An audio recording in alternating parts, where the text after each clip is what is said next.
Hey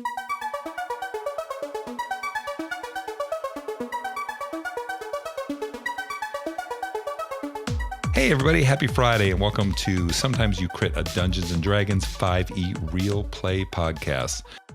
We'd like to welcome some of our new listeners. We have listeners from places around the world. I'm not really sure if we have gained any more ground.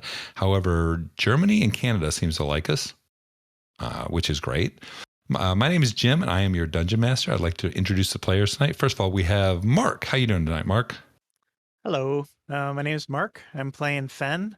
Fen with Diddles for long. He's a third level cleric.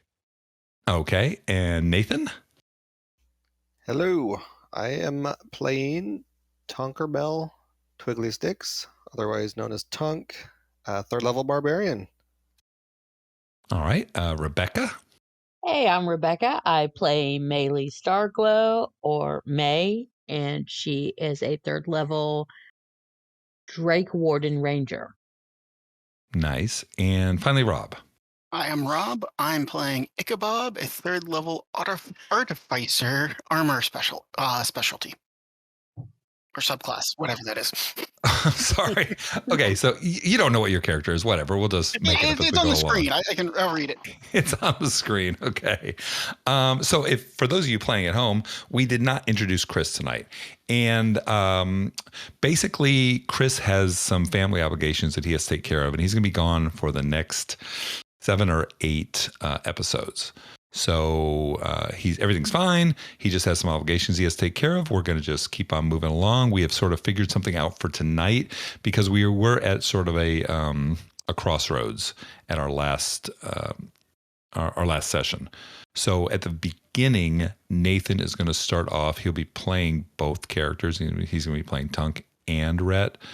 But I've sort of figured out a way we can work this out. And for those of you who play Dungeons & Dragons, you know that this kind of stuff happens all the time. You know, we are pretty much luckier than a lot of people as we have a pretty consistent group that shows up all the time. But for people who are always trying to get your players involved and get your players where they're supposed to be at the same time, you know it's kind of difficult. So we're not losing Chris. We're just going to temporarily be missing Rhett for a little while after tonight, and we will eventually get him back. All right, so with all that said, we rolled for a recap at the end of last week, and Mark won. So, Mark, can you go ahead and give us the recap from last week from Fen's point of view, please? Absolutely. So, we follow Ichabod through the portal in Dragon's Breast Cemetery. I feel that my connection to my god is completely lost. The place is very dark, so Tunk lights a torch, and we see Ichabod standing there, all alone. His finger is glowing where little Jonas was holding onto it, but Jonas is no longer there. After a while, I suggest that Ichabod spin around with his finger outstretched to see if anything happens. When he points it west, it starts to pulse. We decided to go in that direction and were instantly transported to the end of a cave. I immediately feel my connection to my god return. We head south, and May befriends a young lantern dragon named Belinda.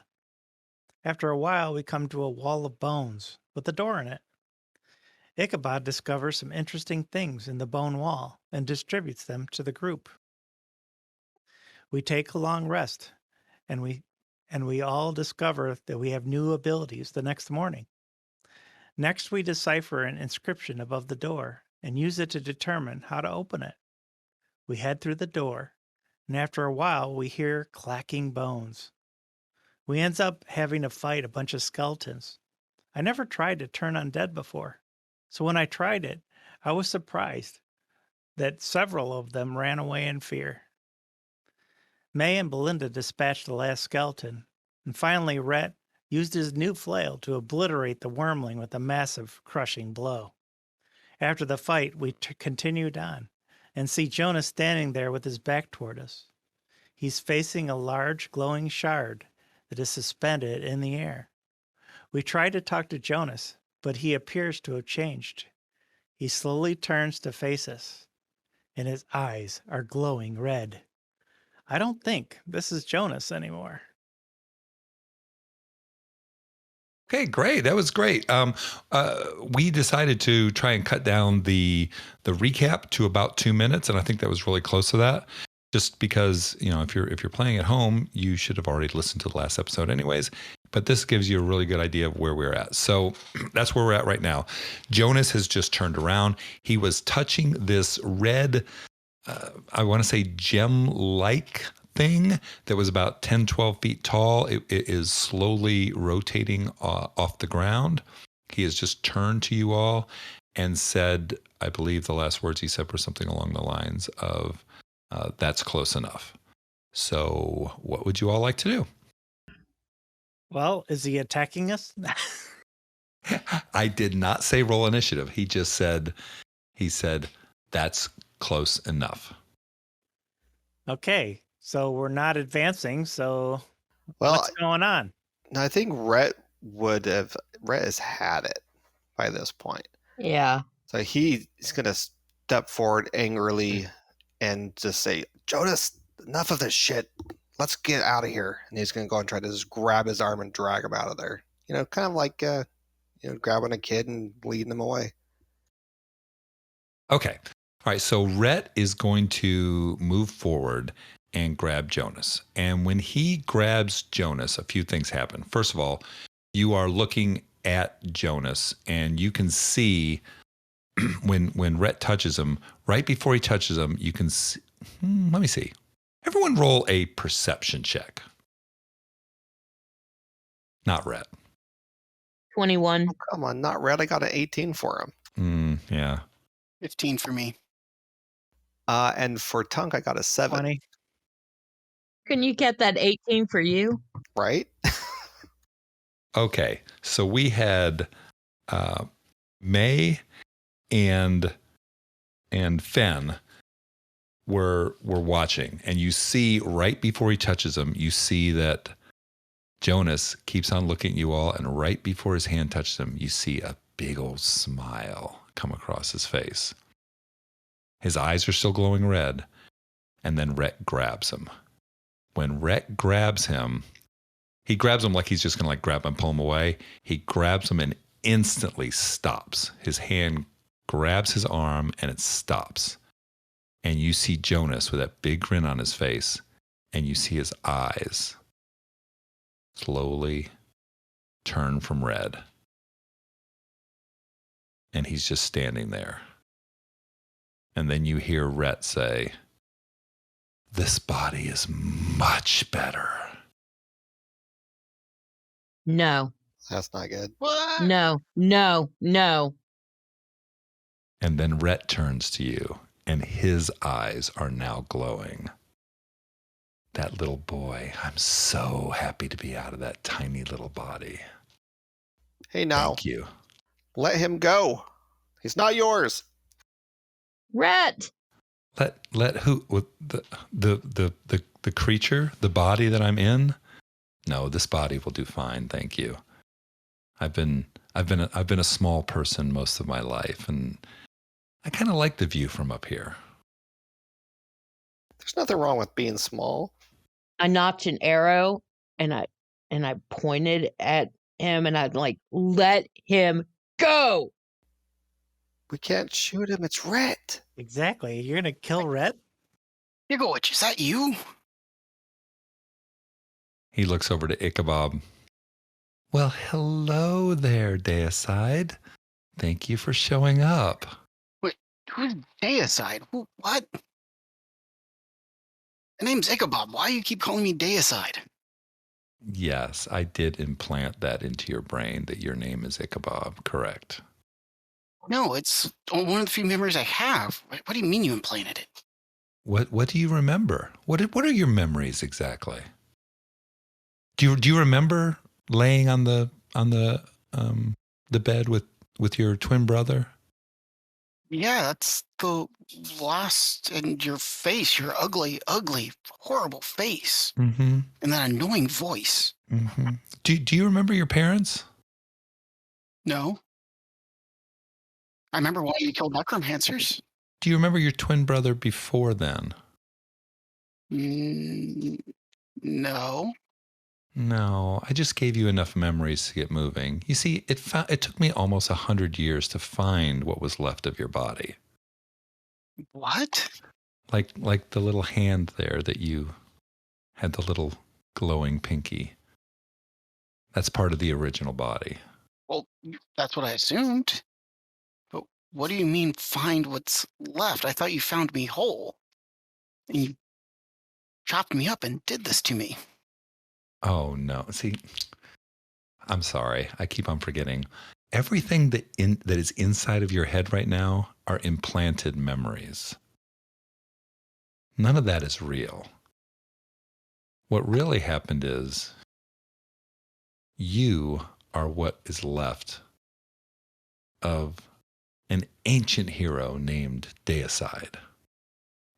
Hero is sort of not the exactly correct word here.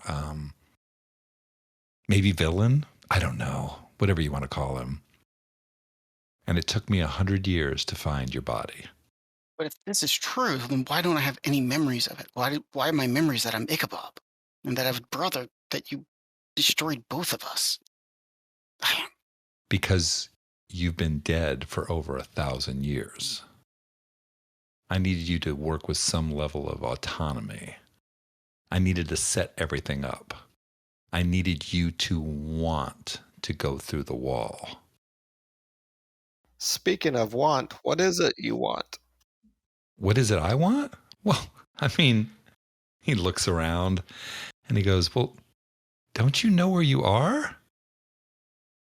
Come now, you must have figured it out by now. You gave me over a week's worth of a head start. I don't think we're in Woolhope anymore. Well, and then he sort of waves his hand over his head and the entire place lights up.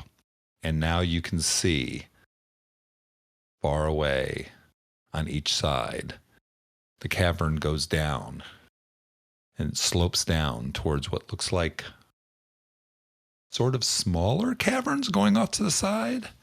And as you look at this, you start to slowly get the idea that you are inside of a gigantic ancient dragon. Does it look like just the shape of one, or is it like the walls look like they're bones and stuff? The walls look like they are, it's kind of like at the beginning when you were in the first part of the cave, where it was thinner. It was only about 60 feet. I think it was 60 feet across. It was 60 feet across. That part right there, you could see you were in its head and its neck area. And now you moved into the inner body and you can see the wings off on the side. It is a gigantic dragon, hundreds of feet long by hundreds of feet wide. Is it alive? Could I do like nature or a medicine check? Well, I don't think you're going to need that. Okay. When you look inside of here, all you can see is, as far as the eye can see, are bones everywhere on the ground. If you remember before when the skeletons popped up and the skeleton dragon popped up, it's bones as far as you can see. And nothing is moving inside of here besides you all and Rhett / Kikowicz and the rotating reddish object that is behind him. So what's going on with Jonas? I want to know what's going on with Rhett. I think we know what's going on with Rhett. Jonas is standing there. You said you want to know what's going on with Jonas. Why don't you roll a perception check? See, it's not so bad now that I have an advantage on my perception. There you go. You'll still roll 3. 23. 23. Natural 20. Okay. So he is standing there and he now, instead of looking like a little boy, he still is the same height. He's still in the same basic shape, but now his skin is sort of sagging. His eyes are hollow. He looks more zombified now. He's just standing there. But with that roll, you also notice that on his his left wrist, there is a sort of a metal kind of bracer on his wrist. And he's just standing there, not moving. He's breathing, like kind of breathing in and out. You don't know if it's really breathing, but his chest is moving in and out, and he's not saying anything. You. Yeah.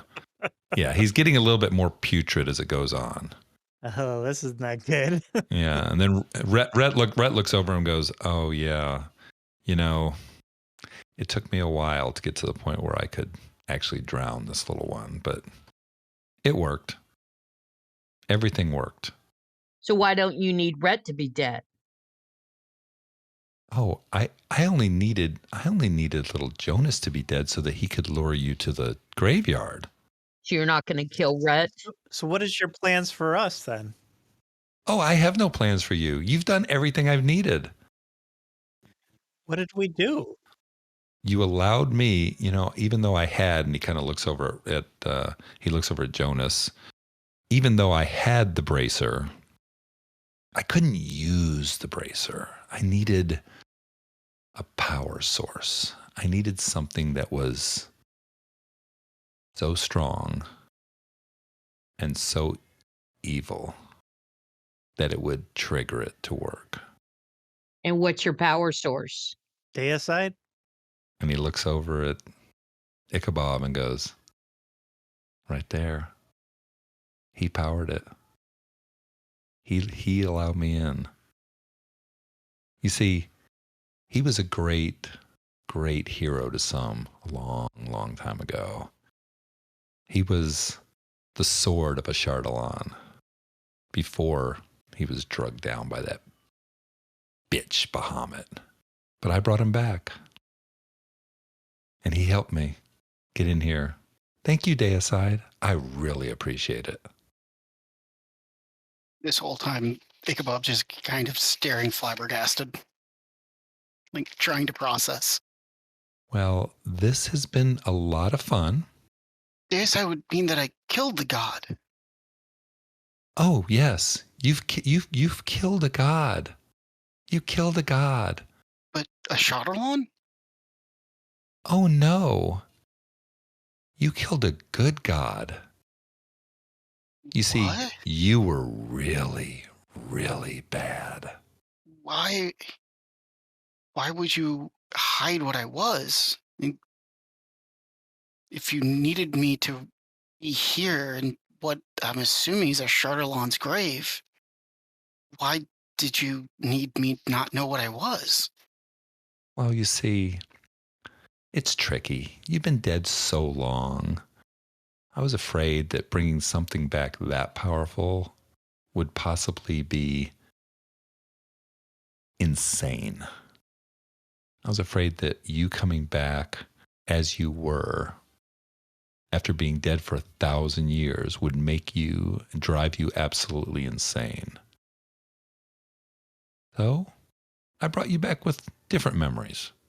And then it took me a long time to find, once I found the planar link to a Chardalon here, it was easy. I mean, I found that bitch in the town, convinced her that if you buried somebody in this graveyard, they'd rise again. Then getting little Jonas down to the river, that was easy. He's just a kid. Drowning him was nothing. And then I just had to set things in motion and get you on your way up here. I'm going to look over at Ichabod. Itchy, I don't know your whole backstory, but you really need some better friends. I'm telling you, the only thing I knew was what was in the book. Oh, the book. Wait, which book are we talking about? Are we talking about the book? Oh, you're talking about the book back in the lab. No, Yeah. You see, the key was the book you found. I knew it was in this town somewhere, but you found it. And I was going to go get the book. But you helped me out a lot by tearing the page out and bringing it with you. And he sort of reaches over to Jonas and pulls that piece of the page out. Yes, you see, this was the key. This showed me how to use the bracer. This explained everything. This helped me. This was the final piece of the puzzle to get into a Chardalon. And now, I cast Hold Person on him. click. He's gone. Shit. May breaks down in tears. All right, his red is gone. He has Yeah. completely disappeared. And now you see Jonas going, and start walking towards you. Oh, Tongue's gonna fly up and just cleave him in the head and put him to rest. Okay. Can't believe he used us all. You're going to fly up and cleave him. Let's just just for craziness sake, let's just do an initiative between the two of you. Okie doke. And he rolled a 0. I didn't roll much better. I got a 7. A 7? You rolled way better than him. He started coming up. He was not expecting the fairy barbarian to come flying out of the sky. Go ahead and roll the hit. Natural 20. Oh, Oh, See, this is Okay. merciful, right? Yeah. yeah. Oh, I think that we can go ahead and we can just with a crit hit on this. I think instead of doing any kind of real combat, I think that we can call this. You go ahead and tell me what happened. I just put him down as I don't know, gracefully It's as a I it's a possibly critical can. hit. So what are you doing? Lop his head See, off. But it's Jonas. What are you is a doing to the little kid. child? You know what? A zombie. There's child. just there's gonna- no way to do it cleanly. No. Yeah, he's just gonna cut him in half lengthwise. You mean like you're hitting him on his head and Yeah. just splitting him straight down the middle? Yeah, he tried to just hit him in the brain and kill him, but he swung too hard. Just He Cut swung him too hard, and right in half. the little boy with "Mama" is the last word he says as you cleave Don't him. even try and make us feel guilty about As this. you cleave him in two, and he drops to the ground. Now, what you have it now we're you're there inside. That red glowing thing is still slowly turning, and you start to hear. Well, roll. Everyone, roll perception. 21. 10. 16. What's with your 21s tonight? I don't know. It's the second 15 I've rolled. New Mhm. dice. 20. Is that the same? Okay, you guys both rolled 21 and 20 back to back. I have advantage. That shield. Oh yeah, because of the shield, right? Yep. True. Okay, so you start to hear, the two of you, sounds in the distance, and the sound sounds like bones, Sweet. I have no more turn on dead. kind of clanking against themselves. Something's coming. What are you doing? Prepare for battle. Yeah. Bob wants to go investigate the stone. It's not right up on top of you. You hear this in the distance. Can I see anything? You well, let me see. It's completely brightly lit up in there. It looks like in a lot of different places in the distance that bones are starting to form things. Ooh, I think we need to put our hands on that shard and get out of here. So is that what happened? Is Rhett touched the stone and teleported him out? No, He just instantly vanished. he right? just vanished. Yeah, well, He just vanished. But he had his hands on the thing before that. Jonas was touching it beforehand. Jonas had on a bracer. Yes. Jonas still has, or one half of Jonas still has a bracer on. Do we want to grab that bracer? I don't want to grab it. You can grab it. we don't know what it does. I would say if we take it, don't put it on. No, I'm not putting it on. Jim, can Ichabod see about how to remove the bracer? Roll investigation.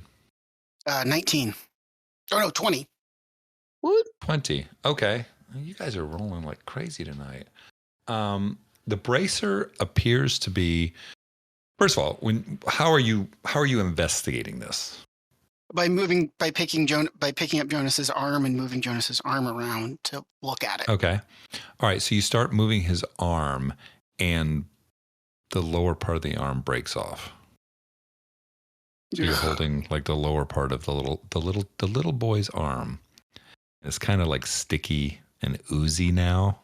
Whereas before, he looked like a little boy that was just like, oh, there. Now he's a sticky, oozy, slimy boy. Oh, God, there's like... And yeah, decomposing. and the bracer looks like it's not just fairly, it's very tight on his wrist. Almost like it's meant to be that size. And if by looking at it, because you can turn it all the way completely around, because you rolled what did you roll, 19? 20. Yeah, you rolled a 20, and you have an arm that you can just roll around. And it looks like there seems to be some sort of like a catch on it, where like a little button kind of thing on the side. And it appears to be that if you were to click that you're deducing that would release it from his wrist. Can I use one of my like thieves' tool picks or something to poke said button so I don't touch it directly? Sure. Okay, I'm going to do that. All right, so you're going to touch it with the thieves' tool. And when you touch it with the thieves' tool, nothing happens. It does not push in. Like, does it feel like it's not enough give, or like that it's not a strong enough tool, or that it's just not going to move? Thieves' tool, I would say your feeling is, well, roll. Well, you already did investigation for that. Mm-hmm. I would say you feel like you've got a pretty good, you know where to push on it and all. It just doesn't seem like it's doing anything, that the metal touching it is doing anything. Ooh. And you hear more bones attaching. Yeah, we need to get out of here, guys. Jim, can I wrap the arm up in my cloak and then just stick the arm in the bag of holding? Sure. Okay, he's going to do that. We're going to figure this out later. Why don't you take all of Jonas and we'll try and rebury him in the grave. I think maybe we should just leave him here. Yeah. His body is very goopy right now. Yeah, and we don't want his mom to see that. Right. It's almost like, like a body that was found like in a bog or something like that at this point. It has drastically gone downhill. Decompose. Yes, rapidly decomposing. Okay. Who's all for touching the shard? Does Fen suggest that out loud? Yeah. Like, I'll try it. Do you think this is our way out of here? Well, it's my suggestion. I'll do it first. I put my hand on it. Meg kind of grabs a hold of Tunk and says, "I've already lost one friend today. I can't lose two." Fen can touch it. Fen, fuck Fen. I'm not that close a friend, Yeah, I don't want to. I could lose an acquaintance, but not a friend. Right? Okay, so you reach. I'm just the and, guy she met in a bar somewhere. Like, all right. Well, actually, Tunk is a guy I met in the bar. I'm just some guy. All right, so you reach up and touch this. What I would like you to do is roll a new character. Roll a new character. Possibly. Roll religion. I don't have advantage on that for some reason. Ooh, not good. Not good, meaning you should have used your GM inspiration. 3? Jeez. Okay. Oh my god. 3. You reach out and touch this rotating thing, and instantly you feel a wave come through you, right through your arm, and you take 10 hit points of damage, and it's like a serious jolt. It almost like knocks you over. It felt like it targeted you. Great. Can I try to hit it with my axe? Maybe you need to have the bracer on to be able to touch it. Can Ichabod pull the arm and the bracer back out and just go ahead and press the button with his finger? Oh my Yep. God. You can reach in there and you can press the button with your finger and click, it releases. Does it look any different? It looks different from my bracer, I'm assuming, right? Which bracer do you have again? I'm sorry. The one that's from that we found with the armor. That's like part of my The one we found in the bone wall. That's the one on your left arm, correct? right arm. But yeah, right, left. It doesn't matter. I think it was in your left. Let's put it on your left arm. Okay. Yeah, this is more of a bracer, like Okay. something that's maybe 2 inches wide and would like clasp onto your arm. Whereas the other one was almost something. It was almost glove-like where you put your arm through it. Yeah. Right. So there is a difference to it. Okay, and then this one, is it still the same small size? Or it didn't change size when I took it off, right? It is the same size. It's very small. I could probably wear it. I just have to cure myself before I try this again. I give you my last 4 good berries. Do we think that we need to wear it then to operate this thing or whatever? Because I mean, it would fit on Fen or Tunk probably if it's small size. Yep. Well, Tunk, you're the more hardy of the two. Let me cast a cure light on myself and then I'll try it again, okay? Well, Right. no. Lots of bone sounds. Yeah, Lots of bone sounds. You can see now in the distance bones moving towards you, and some of them are assembled into very large creatures. Yeah, I think Fen, you need to be able to get me up if this fries me. Okay, fair enough. So I'll try to put the bracer on.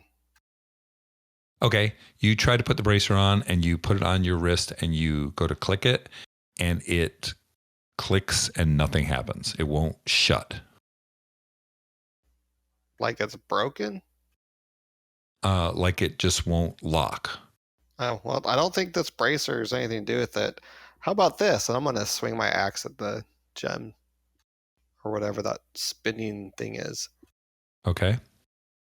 All right, roll attack. 19 on the die, so 24. 19. Okay. You are going to swing your axe and hit into this. And when you do so, what can you roll your damage, please? 10 damage. 10 damage. You are going to take 10 damage. Your axe hits it and blasts you backwards on the ground. It was a jolt that came through it. Roll a religion check. I'm not trained, so a natural 20 though, and I have a +0. Natural 20. We're getting all kinds of 20s today. You guys are really are, and at third level that kind of stinks, but whatever. When the blast comes through back through your axe, it feels like it targeted you. It feels malevolent, and it feels very, very evil. There's something in this. I'm like, I don't know if I'm smoking or what, but like it's evil. It's evil. Evil. Don't touch it. It's evil. Well, how are we going to get out of here? All right, they're moving towards you. Yes.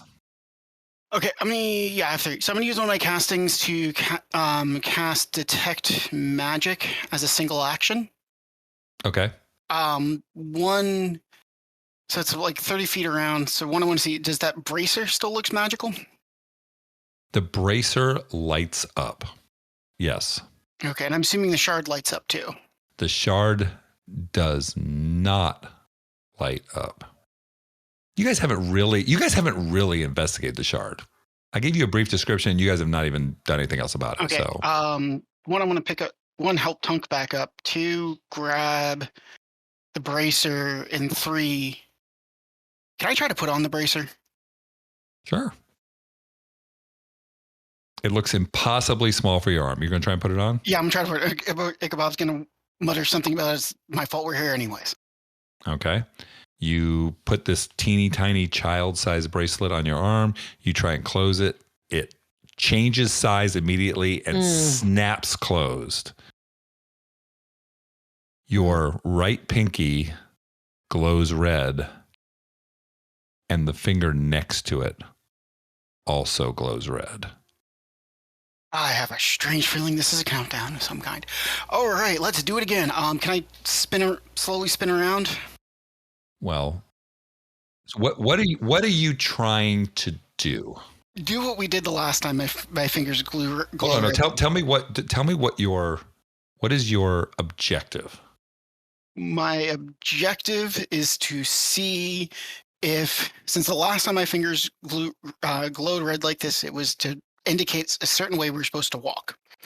He wants to stick his arm out again, muttering about how freaking annoying all this is, and slowly turn to see if the same thing happens again with the two fingers that are glowing pointing out. Okay, so you are trying to find a way out? Yeah. That's what you're doing. Okay, Yes. so when you start thinking about trying to find a way out, the bracer changes and it opens and things start coming out of it. And there's metallic pieces and there's round pieces and there's things spinning and there's things that look like a compass and there's all these weird gizmos and gadgets that are hanging off it. It probably goes up 6 inches off of your wrist. What? And it's spinning around, and then finally it sort of you see a little like a pulse, like a beep, beep, beep, beep, beep, and a door appears in front of you. I'm gonna go to open it.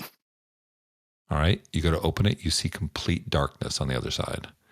Now you guys definitely are hearing creatures coming towards you. You can see creatures like, remember you'd seen that little dragon that you had fought before? Mm-hmm. That was a little wormling. You can see what looks like gigantic bone dragons coming towards you, along with a lot of other skeletal creatures.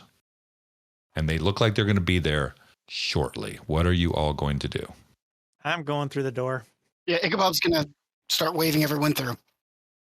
Yeah, I'm gonna be like, hey, Belinda, can you give us some light? Oh, heck yeah. Boom. She lights up. Okay, so I rolled a 15, a 12, and a 2. That's like, what, 29 minutes? 29 minutes, so. 29 minutes. Okay. All right. Is everyone going through the door? Yep. Yeah, Ichabod will be the last one through. Tonk will stagger through. As Ichabod goes through the door last, he's gonna give a rude hand gesture to the shard on the way out. Okay. All right. So you give a rude hand gesture to the shard that you still have not investigated or really paid any close attention to, no matter how many times I told you. So as you do this, why don't you roll investigation? Since now you're looking at it on the way out, Okay, and you and guys just for- cannot be made to look at something and ask for a roll.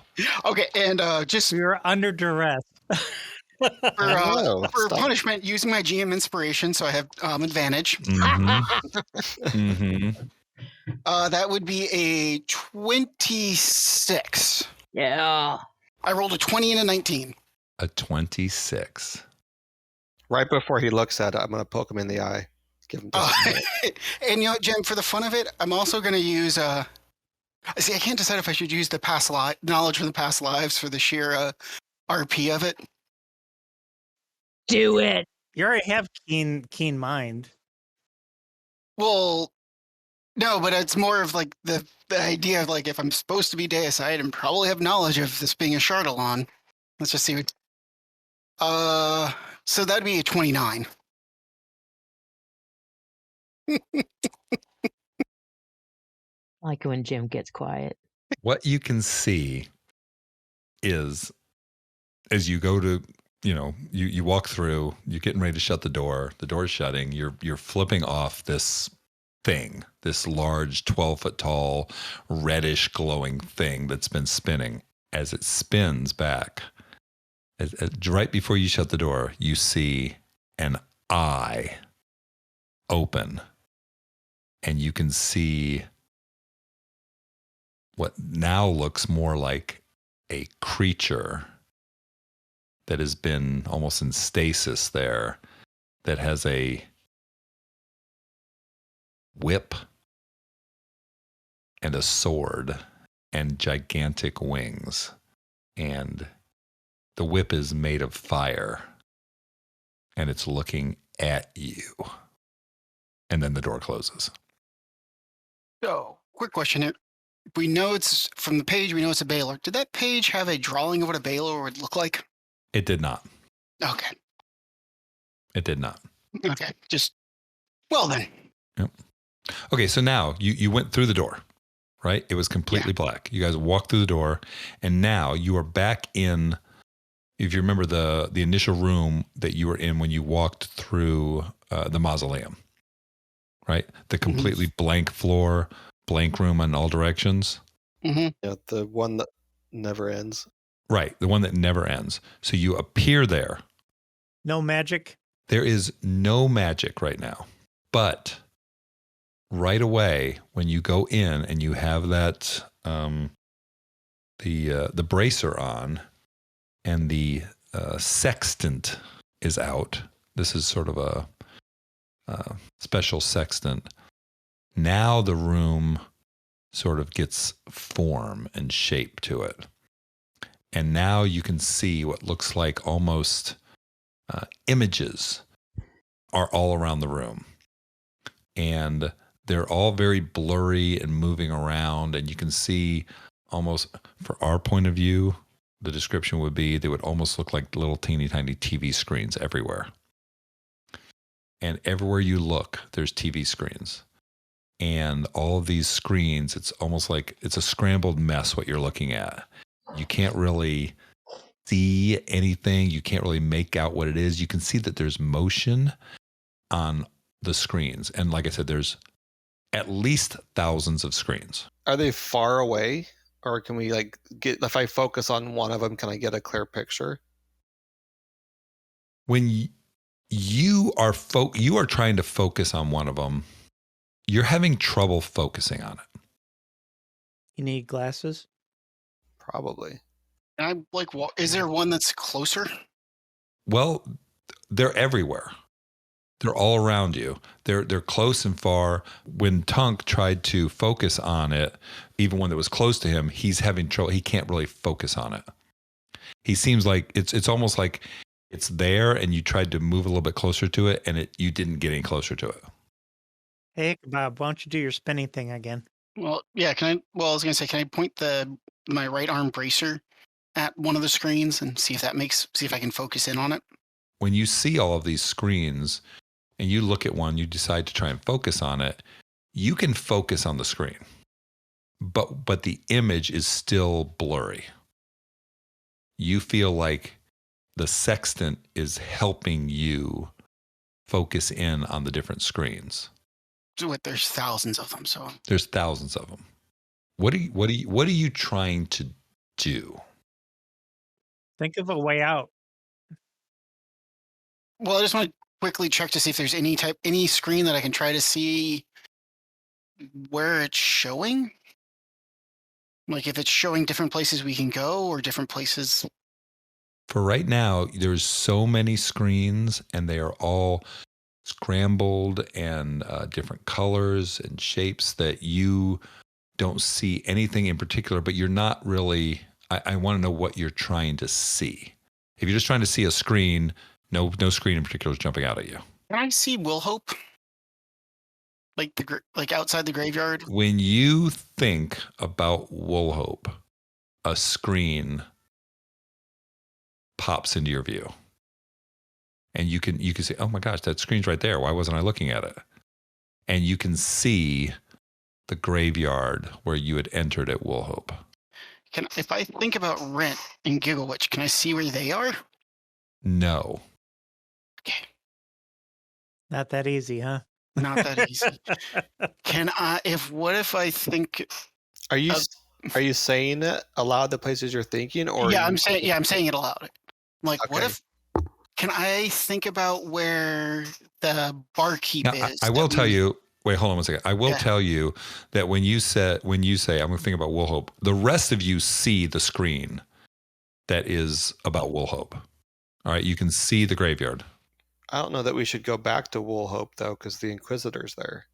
Yeah, Well, and and everyone wants to kill us too.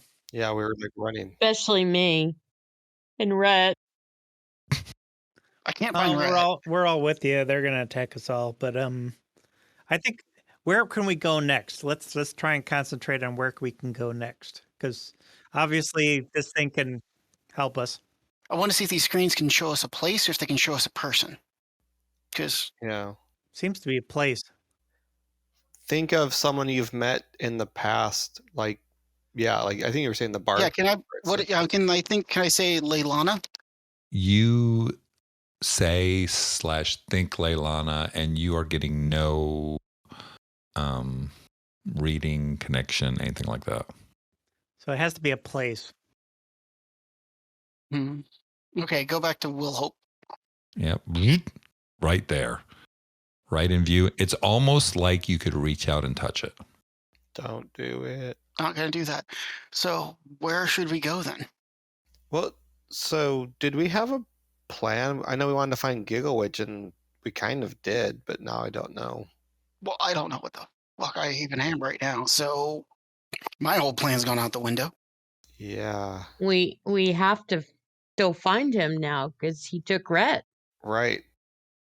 Yeah, we still have to find him, but what the hell does he mean by a freaking deicide? Makes no sense. If each one of these little window things is a place and they're able to traverse it the same, they could be anywhere. I think we just need to find some place that we consider safe for now and regroup. What I want to test though is how long have we been gone? Do we want to go back to the town of Moore where we started? We can do that. Good, yeah. That's the only place I can think of. I think that's better than here. Anything is better than here right now. I want to check one more thing before we try to go. Jim, he's gonna say Will Hope's Inn. Does the screen shift or is it still on the graveyard? It is still on the graveyard. Interesting. So must have like set portal destinations or something. Yeah. More? He's gonna say anything out loud there. When you start thinking about more, the screen that is focusing / showing Woolhope sort of fades out, and then you're back to looking at a bunch of screens that are, scattered, scrambled. So we can't think about more. You can think about it. Well, I mean, it doesn't do anything. Yeah. Doesn't do it. What about other places that our characters would have known if he just starts thinking random village names or whatever? Well, remember that his knowledge Mm-hmm. is very limited. Yeah, I know Right. maps. Even though he's read books, his real knowledge is very limited. Yeah, so he's been to at least more. Where else has he been? Correct. More and here. Well, the lab where you were born. Yeah. Or whatever. Can I Mm-hmm. think of that lab and Yep. more? And when you do, nothing happens. I think there has to be a mausoleum. Now, you do have this ginormous, big 6-inch sextant coming out of your arm. Yeah, just check Okay, it can out. I investigate that? Now that I'm thinking, now that you bring that up. I mean, sure, why not? Why don't we Is try there enough that? light? Can somebody bring out some light over Yeah, so I could? I can help him. Belinda. by holding the torch. Yeah. I don't know. Does Belinda light up? Can she Yeah. still do that magic? She's lit up right now, unless it's been over. Not 9 now, she minutes. isn't. Oh, What? shit. Belinda is I not thought it was lit up. chemical. Oh, that's a good Oh, question. wait a minute. Hold on a second. Eat- Wait, eat you know what? something She is whack. chemical. You're right. She's Yeah. like a glow bug. Yes, she's a Yeah. glow bug. Yes. So then technically Belinda will help you and give you advantage. Yeah, there you go. 20. Okay. So what are you trying to figure out? I'm trying to figure out if there's like any like preset list of places to go. If there's like, Like a freaking instruction manual. yeah, You're looking for a like, freaking instruction manual. you're like, most visited places, dials, labels. Okay, so with your 5-star Yelp reviews. you're reading, because we know that you read everything in the world, Yeah. except for obviously town names inside of that. Maps. It's like, Yeah, there were no maps there at all. Oh. Zero maps. Zero maps, zero town names. There were just books about things. Well, if you would have given us a world map, he does have knowledge of cartography tools, so he knows how to make a map. He's just never seen one. Mm-hmm. Okay. Whatever. So when you start investigating this, you have read. Do any of you have, as your background, something to do with being sailors? Soldier. Nope. just Not I. military. I don't know Inheritor. if that would include that. Okay. All right.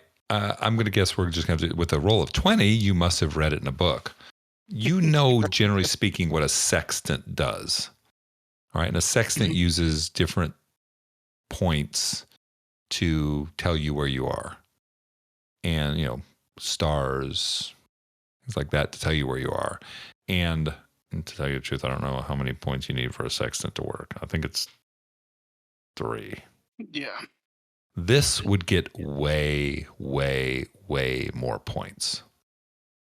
This looks like something that's not looking for points that exist in the quote unquote real world. These are looking for points that are beyond, extraplanar. So now we can travel planes. Well, the different realms. We've already traveled planes. Yeah, but through portals, this is some mechanism we could use to do it at will. You don't know that. You know that you were able to use this thing to open a door to come here.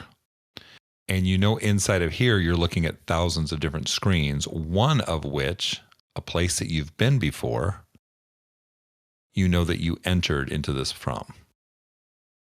So like in a nexus of some sort. Yeah. And Jim, does the sextant like give any idea about where we currently are?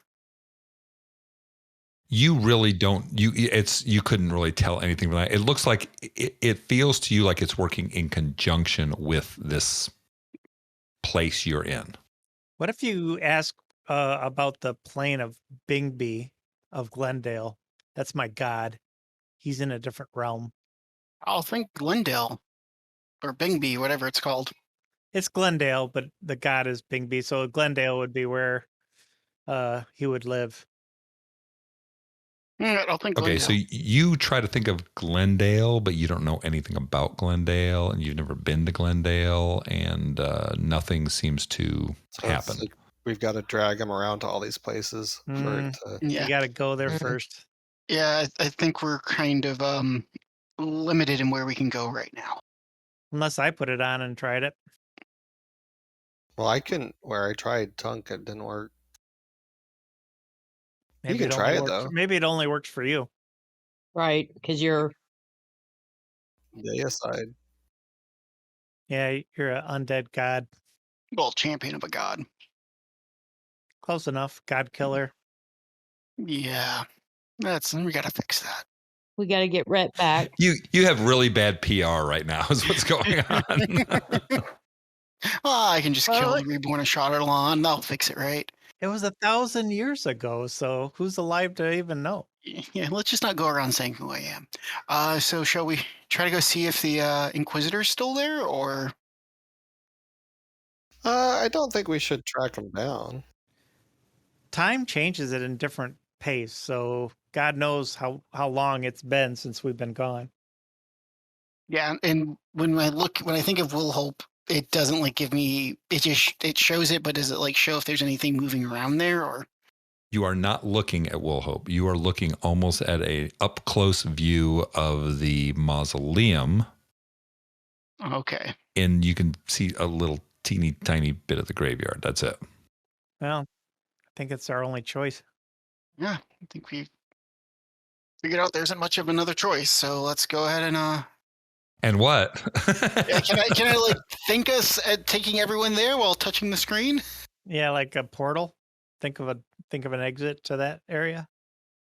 So tell me exactly what you're doing. I'm thinking of a door to out to go through back to the garden, not the garden, the graveyard, and we'll hope. If a door doesn't appear, I guess thinking about reaching out and touching the screen. Okay, so you start thinking about a door and nothing really appears. And then you start thinking about you're looking at the screen and sort of focusing in on it. Mm-hmm. And almost like maybe I should reach out and touch the screen. And when you do that, boom, you're all now back in the graveyard. Yay. Does it still feel like we don't have connection to magic, or did that clear up? So a couple things are going on right now. Number one, your connection to magic is back. Number two, the graveyard is in complete and total disrepair. Remember the graveyard was up on top of a hill? Mm-hmm. Mm-hmm. Now you're down in a hole. Oh crap! Like the ground sunk in or something? Like the ground... Like a Chardalon rose from the wherever. Like the ground shrunk in and everything is tumbled on top of itself down there and you are down in the bottom. Would you guys like to roll perception? Yeah, that's sounds like a good idea. Why not? I mean, because you guys are not going to look around, so I have to make you look around. So Yeah. 16. And It doesn't matter because I got a 6, so I might as well not look around. I rolled a 16. I got a nat 20, 23 Woo! total. Oh, nice. Nat 20, nice. Well, remember when we had discussed about dragons? Mm-hmm. Yeah. We had discussed that dragons weren't really a thing, and you guys found this lantern dragon, which is crazy because dragons are mythical creatures. Mm-hmm. There's dragons in the air, flying around. Wow, look. Do they look like Way above you. Which ones? Or we can't They tell? look big, and they're way above you. Are they paying attention to each other? They are so high up, you don't really know what they're doing. You see at least 3 very, very, very large dragons. It is dark outside. It is an eerie darkness. It doesn't feel like a normal, like there's daytime, there's nighttime, and there's, different variances of night depending on, how the phase of the moon and everything like that. This is almost like that eeriness that you got when you were inside of the graveyard the first time, but it feels bigger. It feels like it extends up to the dragons. It feels like because you can see the mountains, it feels like it extends up to the mountains. It feels all around you. And you're down in at least a depression. It's at least 50, 60, 70 feet down. So instead of it being, 50, 60 feet above the ground level, this is now 50, 60, 70 feet below the ground level. What would you like to do? And is the mausoleum still kind of there? The mausoleum is there. However, it is sort of tilted to the side, and you notice that there is a large crack down one side of it. Can I try to look inside the large crack? It's not like a big wide crack. Okay. It's like like if you go to the side of a stone building, whatever, and it's got like a crack running down it. That's what it looks like. So, question. Mm-hmm. So before the graveyard was on another plane from Will Hope. That was your assumption.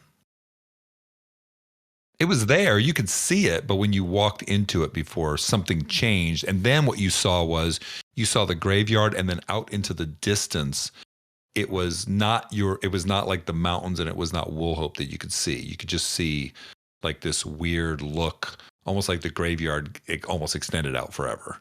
Now what you're looking at is the graveyard is just the graveyard, but that feel and that look and that eeriness extends out as far as you can see, but you can still see mountains and stuff. But we still can't see Will hope. Well, you're down in a depression right now. Okay. So if I climb out of the depression. Okay, you guys climbing out of the depression? I'd like to fly up a little bit and see if I can peek over the ridge safely first. Okay, so just so we're all on the same page here. There's dragons flying in the sky. Food. Yeah. And you're going to fly up? A little bit. You said they're way up high, so I'm just They are way up high. I'm only going to the top of the depression. Okay. So you're kind of staying near the edge, is what you're saying? Like you're not like flying like 200 feet straight up in the air and take a look.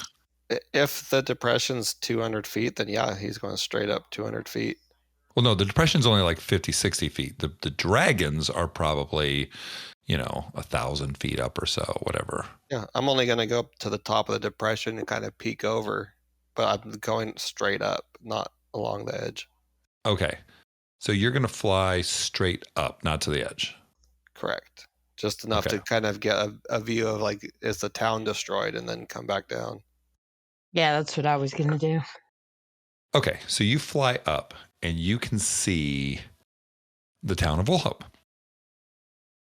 And you can see fires everywhere. You can see buildings destroyed. It looks like when you look across the river, that eeriness, that darkness that you can see almost changes when you can see across the river. It's almost like that darkness only extends to the river. Okay. You see fires everywhere. You see small winged creatures everywhere. All right, I'll fly back down and let the group know. It looks like Woolhope's lost. It's destroyed. It's swarmed with creatures. I think we need to try to sneak out of here. Yes. Where should we go? Anywhere else. It looks bad. Did you at least see where the realm might end? I mean, if we can get to the river, but there's a lot we'd have to go through to get to the river. I don't know. If I fly back up, can I look the other way and see, does it look like there's a clear path kind of away from what's going on that's closer to go through? It'd be easier if I could show you the map so I could talk about it. If you guys all went up to the edge to take a look. Is that okay? Yep. Yeah. All right. Yeah. Because it's, like I said, it's 50, 60 feet, but it's not like you're in a hole that you're climbing up a sheer cliff. You're just in a depression. You're going to go up and you're going to take a look at Woolhope. And I'm going to try my best to describe it for everyone listening at home. The buildings are completely destroyed. The only building that is still standing, can you guys see it? Yeah. Mm-hmm. Yep. All right. The only building that is still standing is the tower, which was to the right-hand side of the inn. You can see fires everywhere. There's at least 10, 12 fires, and it looks like there are a bunch of small red winged creatures in and around those fires. At least 10 to 20 at each fire. At least. You can see, some buildings are still on fire. Some buildings are completely destroyed. This does not look like it just happened. Are there anybody fighting these things? Okay, say that one more time. I was just asking if anyone was fighting these red creatures. There is nobody fighting these red creatures. It looks like these red creatures are all in like little encampments all over the place. Okay, what do these red creatures, you say they're winged, are they like little dragons or? Sunburned fairies? Yeah, sunburned fairies. What they look like are almost like little dragons walking on 2 feet. But like miniature size? They have long tails. They don't have any armor or anything. They look like they have some nasty weapons with them. They have horns on their head, and there's a lot of them. At least hundreds. And then you say the tower is still standing? The tower is still standing. It's a ways away from you guys. Yeah, it's still standing. from what we know from before, the only way out of this town is across the bridge. Like, there's no way there's like no other fords or anything across the river, right? As far as you know, this was sort of in a valley on the other side of the river, and the one spot that you knew and you saw was the bridge. Okay. Obviously, that's not the way to go right now. Because there's 10 encampments between us and the bridge. And then the mountains fully hem in the village on the backside, right? Yes. Does it look like we could go along the edge of the mountains and get out to the west? All right. So you're just like checking out the mountains area there. Mm-hmm. Roll a perception. Natural 20 again. Yes. Yay. I like rolling 2 dice. Yes. Rolling 2 dice is fun. I got a feeling this shield is not going to last very long. Shield is not going to last. It's getting loose on my arm That's here. right. Going to be burned to a crisp by one of these Right. dragons. It's like the One Ring. It's just going to slip off your finger at one point to be found by somebody else.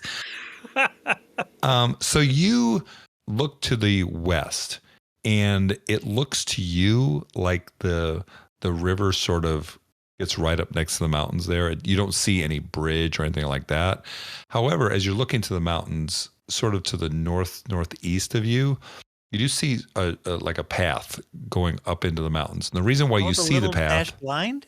yes, you don't really see a little dashed line, but as you're looking up there, the reason why you notice it is because you can see torches, and you can see torches sort of, they look like they're moving up and down that path.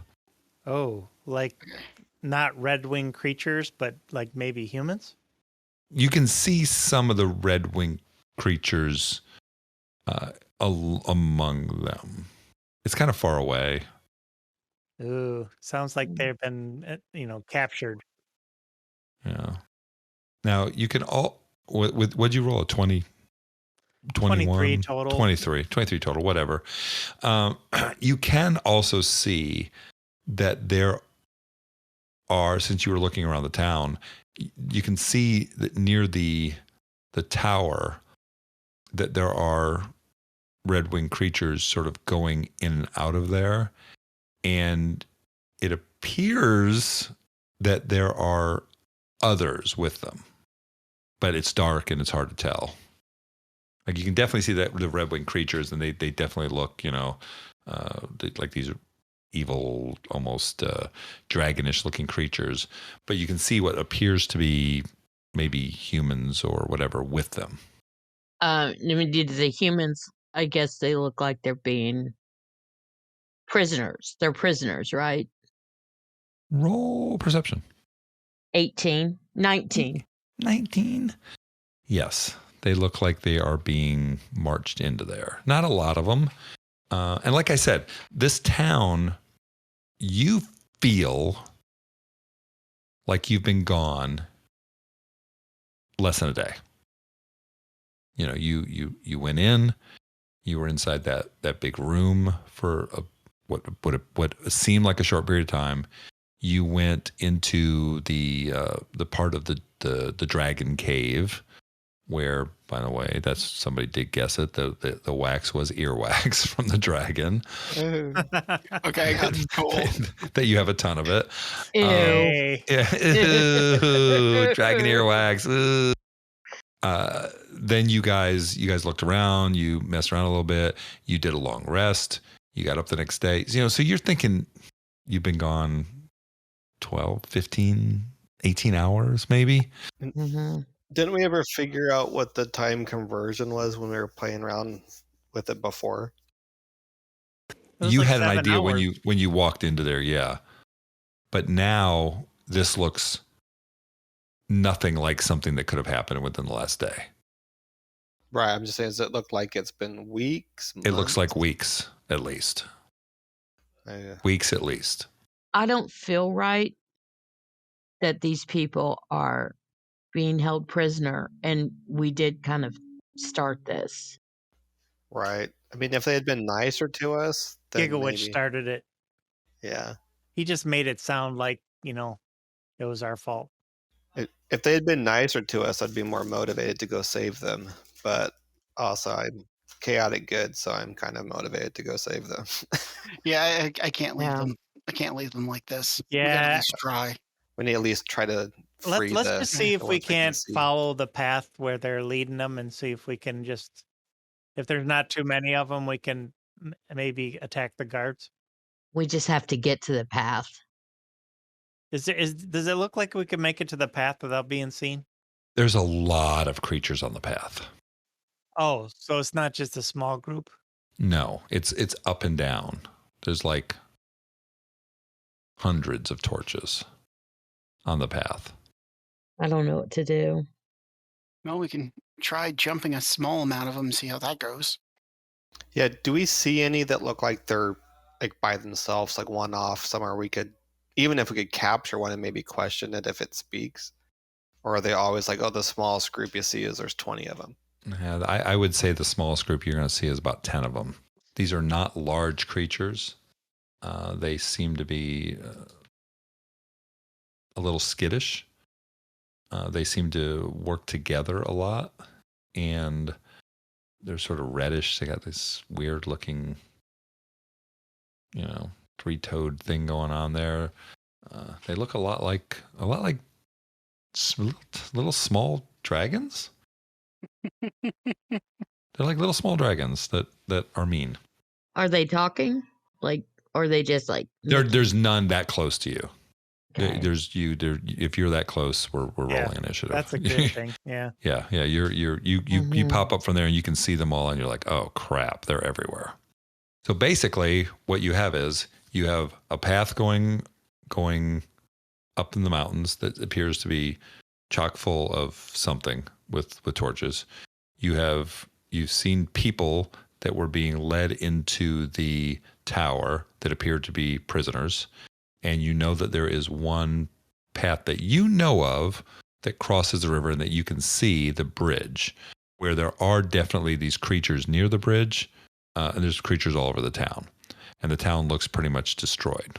So what would you guys like to do? You hear your options, and you can go to door number D if you want to.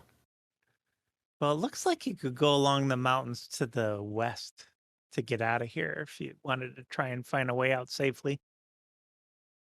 So that's what you want to do? I mean, I don't. Either that or commit suicide. Yeah, I hate to be this way.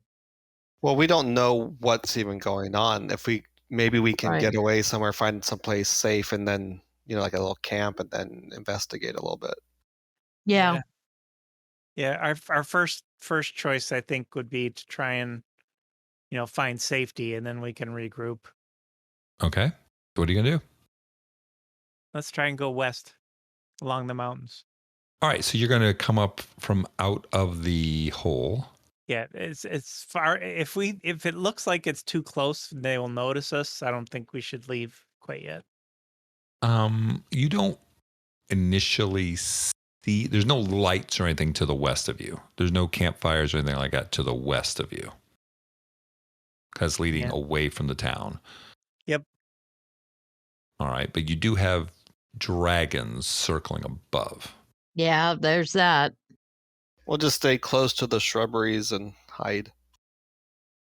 Okay. Hopefully the dragons won't hear us. Maybe we should dress up as little shrubberies. A shrubbery. Well, All I'd need is like a maple leaf to hide behind. I was gonna say I don't think Tunk and I would have too much of a problem. Okay, so you guys are gonna go kind of like back down and go across and go up on the west side of the. Yeah, so the very north side along the mountains. Okay, all right. So you're gonna leave out of there and you're gonna try and do this stealthily, I'm assuming. Yeah, it's Sure, why not? Sure, why Okay. not? We're a Why not? stealthy group. Yeah, sure. Let's go with that. I am hoping that no one is within earshot of this. Okay, so why don't you guys roll stealth rolls, all of you? All right, no whammies. Right. Disadvantage. 7. Without Yeah. disadvantage of I have 5. disadvantage. What's my bonus? A 2. Okay, +1. 4. We're using golf scores, right? Yeah. Right. Actually, my Yeah. 2 is a 5 because I forgot to add my +3. Yeah, but it's all par 1, so All right. So what we have here, if I wrote these down correctly, are stealth rolls of a 7. That was the high. That's your 5. ranger. Mhm. That's a ranger doing ranger shit. Yep. So we basically ran out of the whole screaming.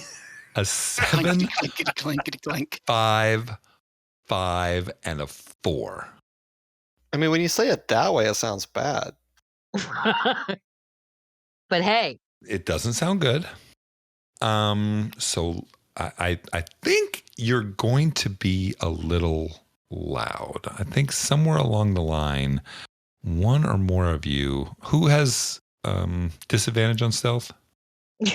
Think about Does everybody? Everybody has disadvantage on stealth. everybody I but don't. Dunk. Yeah, I have- Tunk doesn't. Yeah, and I still What? rolled crap. My gosh! Hey, just for grins, why don't you roll a stealth roll for your lantern dragon? Okay. It's Let me not pull a her- disadvantage. Let me pull her stats Yeah, up. Belinda will not have disadvantage. Thank God. But she is lit up, so she got a 5. Oh, figures. It's all the dragon's fault. She fits right in with our group. You know, She's one of us. Oh no, I'm sorry. She rolled a 6. You know what we could do, though? We could probably send her in to talk to the other dragons because, she's a dragon, so they'll just... I'm not sending her in. she's never seen another dragon. Yeah. Yeah, big dragons eat little dragons. So. Yeah, no. Belinda looks up and like, oh, look at how big they are. No. Maybe if I just flew up there, they would be my friend. No. I don't know if they're friendly dragons. Not all dragons are sweet like you, Belinda. Why don't you roll a persuasion roll to see if you can keep me here? I 5. don't think you need to use Belinda's voice for that. I think it made it creepier doing that. It Yeah. did. Did you say 5? I said a 5. Oh, jeez. Well, it was nice having a dragon while it lasted. Right. So the Belinda grabs my shield and flies up to the dragon. Right. And we're back to normal. But look at them. They could definitely be my friend. I think they're very nice dragons. I've heard about know. nice dragons. There are nice dragons. I've heard Right. about nice dragons too. But see all this fire and destruction? I don't think Yeah. that's very nice. I don't think that's very nice. They don't do nice things like light up and have their bellies glow. They don't do stuff. They set things on fire. And big dragons tend to eat little dragons. Yes. Roll persuasion on that one, Ben. 18. Oh, thank God. They do what? And that was with a -1 on persuasion because my charisma sucks. My gosh. Wait, they eat? How do you know that? Because it's a well-known fact. I don't want to get eaten. But 5 minutes ago, they were mythical creatures. I know, but she doesn't know that. Yeah. That's why you need to stay with us. We won't let them eat you. Yeah, we'll protect you. Stay with us. Right, but they look nice though. I don't think they're going to eat me. No, I don't. Maybe if you guys didn't roll like shit, I'd want to stay more. What? I rolled good. We can't roll good all the time. Dude, okay. A 7, a 5, a 5, a 4, and a 6 is not, can't roll good all the time. You're right. You guys did roll a lot of 20s and they have to balance out. Yeah, they do. They see what happened? It balanced out all at once. Stealth with disadvantage kind of sucks. Okay, Yeah, so we're you not a guys stealthy group, period. are going to come out and you are going to make a lot of noise. You're Yeah, but coming up over the edge. we're not within hearing range of these dragons, right? We don't know that You know, Well, I asked. because you trying to be stealthy and you guys made a boo-boo and rolled like poo-poo. I don't think it's that we're really Nobody being rolled loud. a 1. No one rolled a critical fail. So yes, Yeah. we're not Mhm. noisy, but we weren't banging on our shields with our maces or something. 7, Right. It's just 5, the fact that we're all humming 5, our own theme songs. That's Four. what's scary. Natural 1. 6. We're quiet as crap, but we're singing and humming our theme song. I'm not saying you're beating on your shields. I'm saying that you're not stealthy. Fine, but we're also not next to these guys. We're far away along the Well, mountains. we will see how much noise you make. Okay. Okay, well, you go clanging up the side, and you don't notice anybody noticing you. I mean, it doesn't have to be noise when you're not stealthy. It could be like the sun is glinting off your armor. Right. Or you're wearing scale mail that goes Or clank, you're wearing clank, clank, scale clank, mail clank. and goes clank, clank, clank, clank, clank, and you That's roll a true. 7, 5, 5, 4, 6. And also shines light. So you don't notice anybody noticing you right now. What are you doing? Let's keep going west. Yeah, Yeah. it's working. Let's do it. And if there's any pathways going up into the mountains in this direction, we're going to take it. Okay. But I am going to keep sort of looking behind us to make sure that I don't see or hear anything coming our way. So you're the rear guard? Yeah, I'm always rear guard. Roll perception. 24, Dang. Where was that on the stealth roll? right?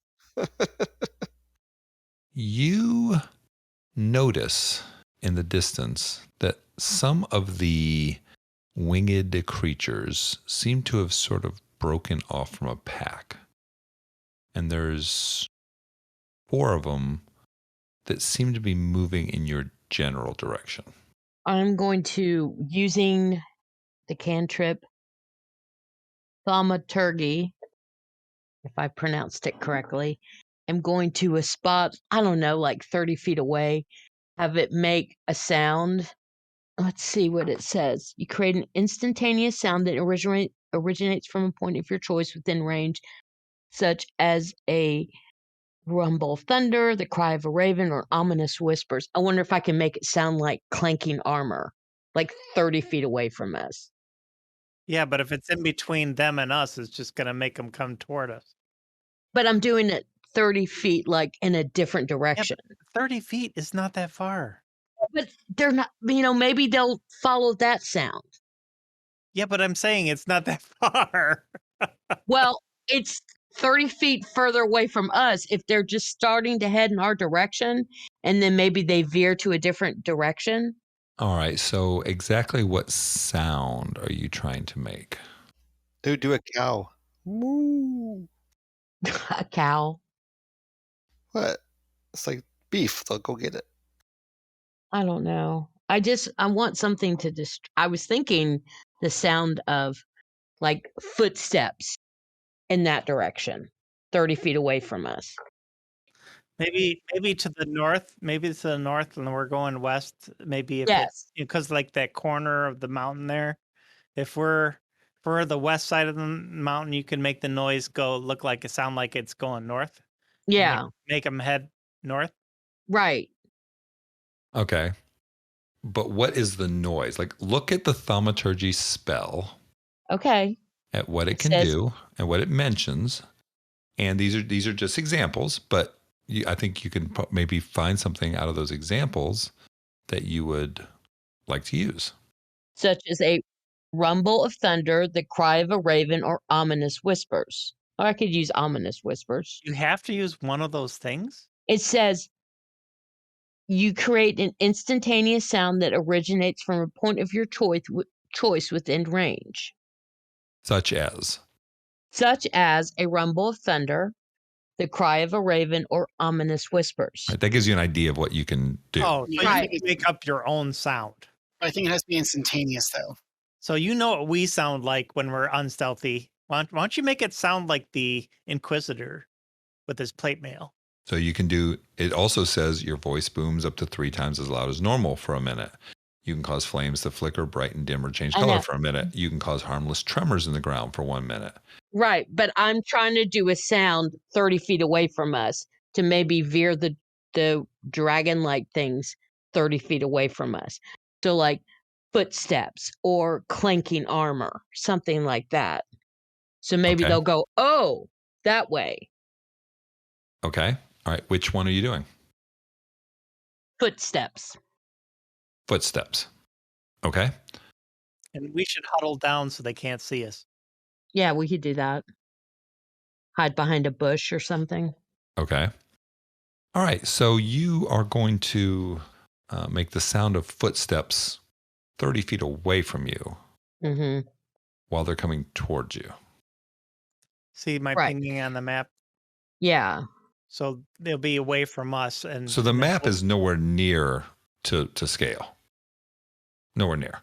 So if you were to be like, let's say, for instance, if the creatures were maybe 100 feet or so away from you and you were like here, you're talking about doing it like off to one side a little bit or off to the other side a little bit. And you're making Yeah. your basic sound. It's just going to make them come to us. Okay. I just want you to Well, understand the range. Yeah, that's what I was thinking at first. And then I got hope that we could make them go north, but it doesn't sound like that's going to happen. Okay. So let's cause some harmless tremors in the earth where they're at. Are they 30 feet away? Oh, no, they're way more than 30 feet away. They're over 100 feet Okay. away. They're coming Okay. towards you. So we're not doing any of that stuff then. Yeah, let's lead them away. But they have to be 30 feet away for them to. No, you can make the sound up to 30 feet away from you. Right. The sound can be heard further than that. But you're making the sound appear to be from 30 feet away from you. It just depends on what the sound is you want to make. Like the sound of people talking or walking is going to bring them towards the sound of people talking or walking. Because that's what they're listening for. Right. Well, that's what I'm saying. 30 feet away from us in a different direction. Maybe they'll head that way. What do you guys think? Should we do that? Should we do like footsteps? I almost think we should wait until if something's happened, like if we see them looking, like actively looking, like through bushes trying to find us, then do a Okay. sound and try to scurry Okay. away maybe. All right.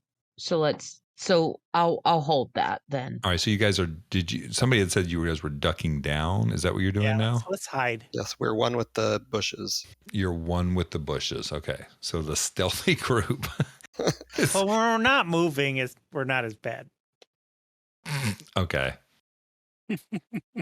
You guys are just a bunch of freaking pots and pans walking along is what you are. Exactly. Don't move. Okay, so they are moving in your general direction. And you see these, what did I say, 3 or 4? 4? I think I said 4. You see these 4 winged creatures sort of moving in your direction, and they're sniffing. Oh God. So there's only 4 of them though, right? There's only 4 of them. Do you guys think we should try to take one alive and see what's going on? Are they all grouped together? They Like, are all how- grouped together. So I could shoot an arrow at them, hail of thorns, and then they would all take like 1d10 of damage if they fail it. Let's wait for them to get pretty close Okay. so we can rush them afterwards. All right. Okay. So they are getting closer. And they're sniffing. They're gonna smell They're sniffing. They're about 60 feet away from you. Wait till they get like 30 feet. it. Ichabod, Mm-hmm. can't you make one of your pebbles make a smell? Yes, but they have to be very close to it to smell it. Okay. And it's about 10 feet out because it's only perceivable up to 10 feet away. Or I could make my voice boom and I could say, "Go away." We could. Yeah, that'll scare them off. They won't bring any friends. Yeah. I think we The just jump. hundreds of friends I behind think them. we just kill them I'm- when they get close. Yeah. Yeah. Okay. So they are coming close. They are about 30 feet away from you guys. Shoot them. Okay. I'm going to cast Hail of Thorns and shoot at one of them. All right. So what does Hail of Thorns do? I'm going to put it up for you. Okay. All right. The next time you hit a creature with a ranged weapon attack before the spell ends, this spell creates a rain of thorns that sprouts from your ranged weapon or ammunition.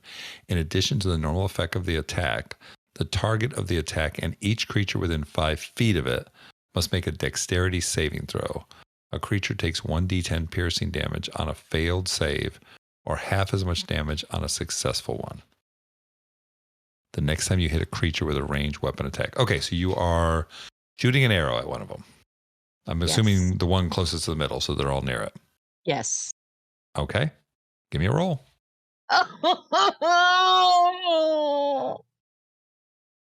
Did you use your inspiration? I had to say it before I rolled, right? Mm-hmm. Yep. Damn it. You Yeah, have I up did. to a minute. 'Cause it's the next time you hit. Yeah. Correct. Right, but Yep. you just shot an arrow at it. Yeah. Okay, so you shot an arrow, and what'd you roll? 1. A 1. Really? Sometimes you crit. Cool. Yeah, sometimes you crit, and sometimes because we want to use the critical hit and fumble tables, and if we're going to do it the same way we did before, after you roll a 1, you need to roll a. Did we do a 1 or a 2, 1 and a 2, or a 1 again? I think it was a 1 again. I rolled a 17 this time. Okay. All right. So it is not going to be a critical fail. It's just a bad fail, and the arrow shoots over their head. They look in your general direction, and it is going to be time to roll initiative. My bad, So guys. let me get the initiative counter up here real quick. All right. Okay, so we have now our initiative order, and the initiative is going to be May, Fen, Tunk, Ichabod, and then the creatures, which now that they're closer to you, they look a little winged kobold-ish. So May, they're about 30 feet away from you, straight ahead. There's 4 of them together. What would you like to do? I'm going to fire another arrow at the one who looks to be in the center. He's bloodied, right? He No. sure is. Who's bloodied? All of them. She missed them. I know. Just trying to help us out. 15. A 15 hits? Okay, so it's 1d8. And then they all have to make dex saves. All right, all 4 of them? Yep. Anyone within 5 feet of the person you Yeah. hit, right? Gotcha. So 6 points of damage. Their dex is actually really good. Oh fuck. Well, I will tell you that the one that you just hit, you speared right through him. Okay. So the next one has a 5. That's a fail. That's a fail. 21. That is a success. Success. And a 17. That's a success. Success. Okay, so what is the number of points that they're gonna take or take half of? 8 and then 4 for the ones that succeeded.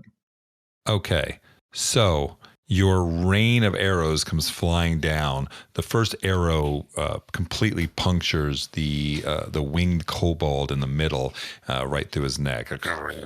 And then the one next to him gets he's looking over like, huh? And gets a nasty thing of arrows comes flying down on top of him. The other 2, and it dies. The other 2 are just pin-cushion, but still up. Okay. Is that the end of your turn? That is my... What? No. I get a bonus action, and Belinda is going to... Is that 1d6 fire damage? Yeah. But it can do it as like a It's like the reaction or something. reaction. But I think has to be the one that I hit. Yeah. Yeah. And that guy's So- down, right? Yeah. And that guy's down. So Belinda won't do anything. What was the thing you were talking about? When another creature within 30 feet of the Drake that it can see hits with a weapon attack, the Drake can use its reaction. But You use this reaction to do what? To do 1d6 fire damage. Yeah, it infuses the strike itself. Right. So Gotcha. It Okay. wouldn't do anything in this case. Right. It wouldn't do anything. Yeah, the one that I did was with a weapon attack is gone. So blended doesn't do anything. Exactly. Okay. All right. So Fen, Okay, how far away are we? they're about 30 feet. And you said my movement is 30 now. Is that true? Because it was 25 because I was a halfling. Yeah, I thought we said that.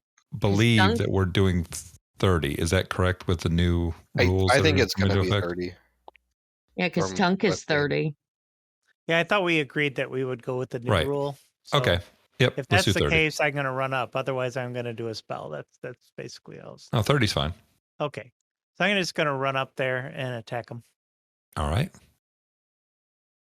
with my Warhammer. Okay. And I'm going to do non-lethal damage. I want to just try and knock him out. Okay. 16 plus 3 is 19. That is a hit. Okay. And I do 1d8. I do 5 points of damage.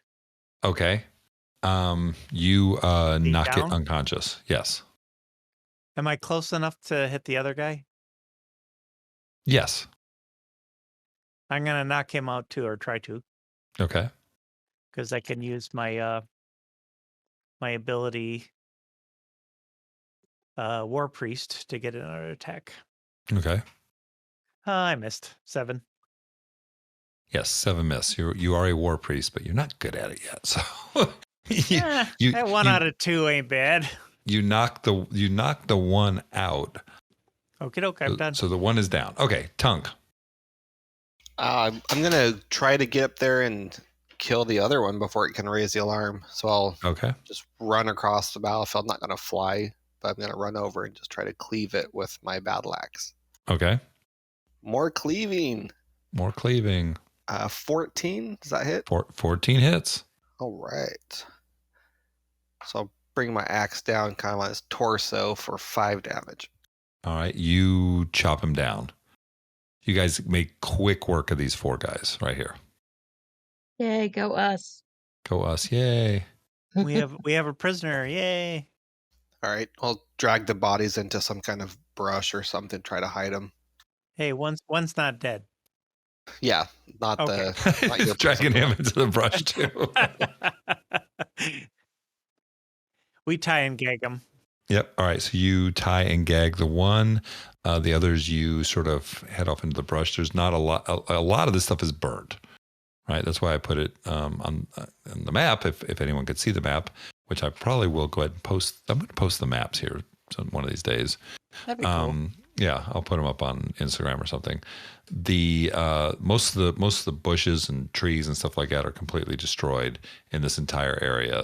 The dragons obviously had a little bit of a heyday here, but you can find a little area to sort of hide the bodies. It does not appear like anything else has been alarmed by what you just did.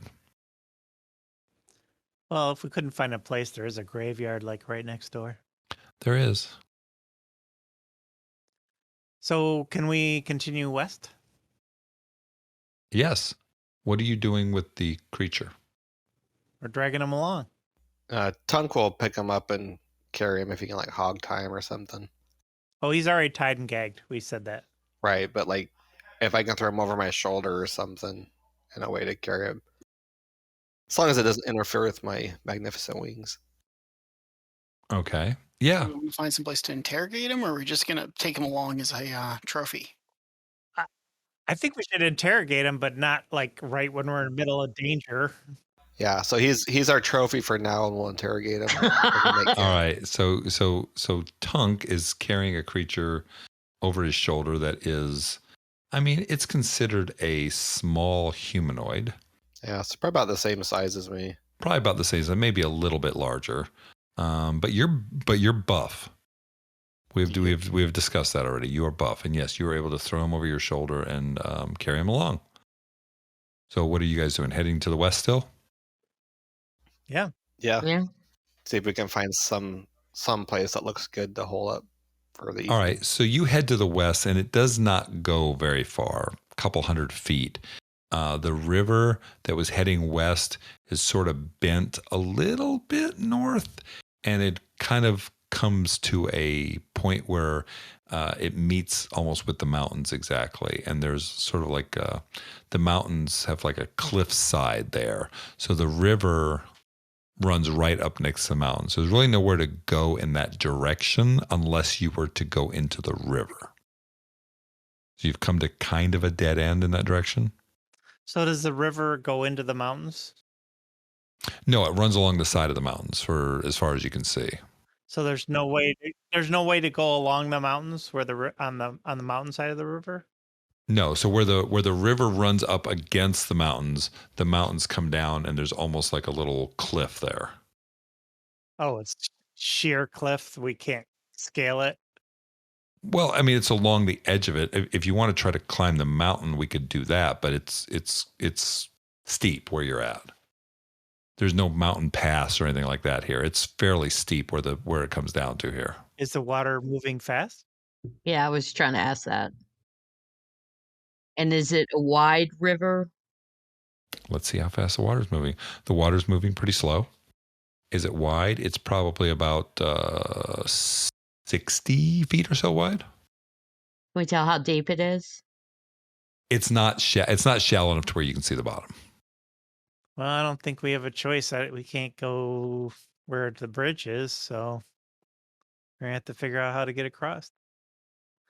You want to just tie a rope to me, and then I'll just try and go across, and then I'll tie the rope to a tree? Or tongue could go across. I mean, he's got wings. He flies. He does have wings. We need to cross the river, okay? So we were thinking maybe you could fly a rope over to the other side and tie it up on a tree. Yeah, I could try. I think what I'd do is try to fly kind of low to not attract attention.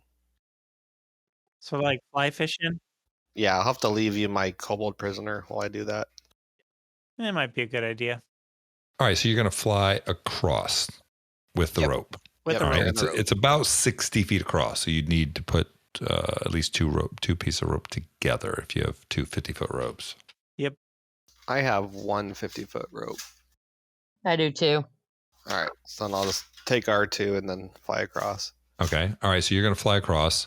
Like tie a knot before I Right. fly across. Right, but on this side, where are you guys going to connect it on this side? There are no trees or anything over here on this side. The other side of the Or a river, rock. the other side of the river looks like there's trees and blah, blah, blah.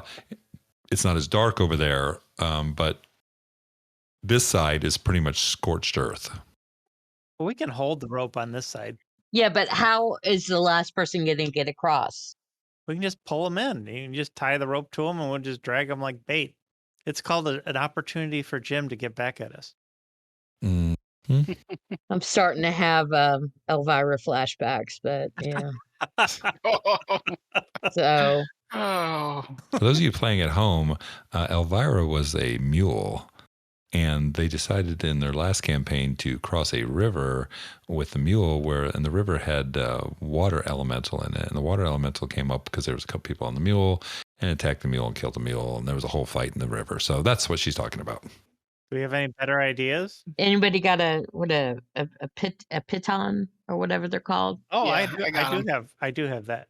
Well, that's what I'm saying. Could we maybe hammer it into the side of the mountain? Yeah, that'd be good. All right, so you're gonna bang away on that. Yeah, Stealthily. let's make lots of noise. Stealthily. Yeah. Well, Like you a will not cat. be able to go tap tap tap tap tap tap tap on it. I mean, you have to drive it Yeah. into Well, it. is there so not any like big like boulder type things we could just tie it around? roll a investigation? Well, I don't want to because I suck at it. Mhm. I know. Fine, I got a 9. Nope. How about this? How about I just have everyone hold on the rope and I just pull them across the river? Sure. You do you.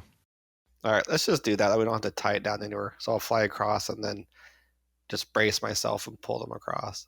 It's almost like you're a ferry, I know, right? I know. a water ferry. You know, the boat. Oh, Oh, but boom. nice. I'm going to pretend I didn't hear that one. Exactly. Well, come on. He's a fairy. He's I'm a Yeah. Ferry. Yeah. Oh my Oh gosh. God, that just went through. Oh, that hit hard. I was too slow for that. Oh, I'm a speedboat. All right, so you're going to go across with the rope, and now they're all on the other side of the river, and you're going to. What are you going to do? I'm gonna have them all like start going into the water and hold on. All at one time. So before we go in the water, Jim, what's the slope on the other side of the river look like? I mean, both sides are fairly sloped. It's not. If you remember when we were looking at the map earlier when you came in, there was a little part where little Jonas was drugged down and murdered that had like a gentle slope, but the rest of it was kind of steepish, maybe 10 feet down, 10, 12 feet down on both sides, kind of steepish. Mm-hmm. And where you're at right here, there's nowhere you can just like walk into the river. You're going to have to. But is it like something where we can still climb out the other side? I mean, with somebody with a rope on the other side, absolutely. By yourself, you would have trouble. I'm wondering who's the next strongest person, because they could hold on to that side. Ichabod, maybe? Only if I use my magic. Oh, I think Fen, you're fairly strong, aren't you? 12. Well, that's not too bad. I'm just saying, just basically like an anchor to hold it while a couple of them cross on just the rope, and then I just pull the last person over. So wait a minute. The strongest in our group are a fairy and a halfling. I think Tunk's gonna fly across with one end and have Fen hold the other, and let the others just kind of pull themselves across, and then Fen will just pull him across. Someone has to get that kobold too. Well, I think I can tie the rope to the kobold, and then you can pull both of us across because we're small. We're both small. Okay. Otherwise, the kobold's going to drown, and he's not going to be any good for us. Right. Right. So Tunk is on one side, Fen is on the other. So May and Ichabod. So who are we going to have go first? Probably May, and then she can keep guard, because she can shoot stuff. Okay. All right. So May, go ahead and why don't you roll a athletics check? And with the rope, I would say with advantage. 14. Okay. Yeah, you have no problem getting across. All right, cool. Ichabod is going to make his way across, and he rolls over a 20, so he's going to be able to make his way fine. All right, so Fen, what are you doing with your prisoner? Okay, I'm going to tie him up with the rope, the end of the rope. And then I'm going to hold on to the rope and him and try and, they're going to pull me across. Okay, why don't you make athletics? All right, athletics or acrobatics? Okay, I'm better at acrobatics, so I guess I'll try that. Okay. Not too good. I rolled a 6. 6. Did you say that you had the kobold tied to the rope? Correct. Looks like we'll be doing CPR. Yeah, you're going across, and you get a little tied up with him. And I don't think you're having any trouble getting across, but I think you maybe lose sight of what's going on with him, and I think maybe he gets underwater for a little bit. Okay. Once you roll it one more time. 20. Okay. All right. Yeah. So before you get to the other side, you sort of discover that you're sort of sitting on top of him while he's underwater. And you whoop, hold on a second. And you get him back up so he's breathing normally, and you guys can get over to the other side. Cool beans. All right. So you are on the other side. You can see that it is dark out. However, this is more of a natural darkness. When you look back across the river, you see that it is a weird, eerie, unnatural darkness that is laid over the valley and the mountains north of the valley. Okay. You guys want to try and head back to the original town? To more? To more? Yep. Or I'm thinking we're not going to make it all like one day. I think it was farther than that. it took like 3 days last time, but we need to get Yeah. away from here safely. I'm thinking just off the road somewhere a little distance away. And then, What about that old man's house with the dogs? oh yeah, is that still around? That's like right across the river from the town. Okay. Never mind. I'm thinking that's not a safe place to hide out. And he hates us. He hates you. His dogs love me. That's up to you if you want to go back there. Nah, I'm just kidding. So it sounds like we're going camping. Okay, so what is the plan right now? You've got definitely people that you saw being taken into the tower that were prisoners, and one or several people have said that they couldn't let that go. But now you're just going to leave? Well, you also said there was encampments all around with like 20 people in each encampment. Mm-hmm. And then you said that the trail going north had like a ton of people. Right. So it seemed like it was overwhelming numbers to me. I mean, I'm brave, but I'm not suicidal. Right. I think that was the problem. okay. But I do how like we got 4 away and just made waste of them. Now, if we could do that, we could pick them off like that. That's different. Yeah, we could do like what do you call that kind of warfare? Gorilla. Guerrilla, thank you. Yeah. We could do guerrilla warfare against them. You just need to use your what do you call it? Thaumaturgy or something? Thaumaturgy. Yeah. Make them go one direction and then attack them, and just split them up. Yep. But I think we could do that tomorrow, don't you think? Right. You thinking we need to do a rest? I'm thinking. I don't know. How long have we been awake? So you guys, you did a long rest. Then you got up. You haven't done one since you went through the door, correct? Correct. Right. So you went there, you went through the door. You went with Jonas, you went into the other room. Technically, it doesn't feel like that long, maybe 5-6 hours. It doesn't feel that long, but it's actually been much longer. So our internal clocks are not ready to go to bed yet? No, I think you could. Oh, okay. Yeah, I think you could. All right. Well, let's sleep on it, and then tomorrow we'll think of a way to see if we can start dividing and conquering here. Where are you going?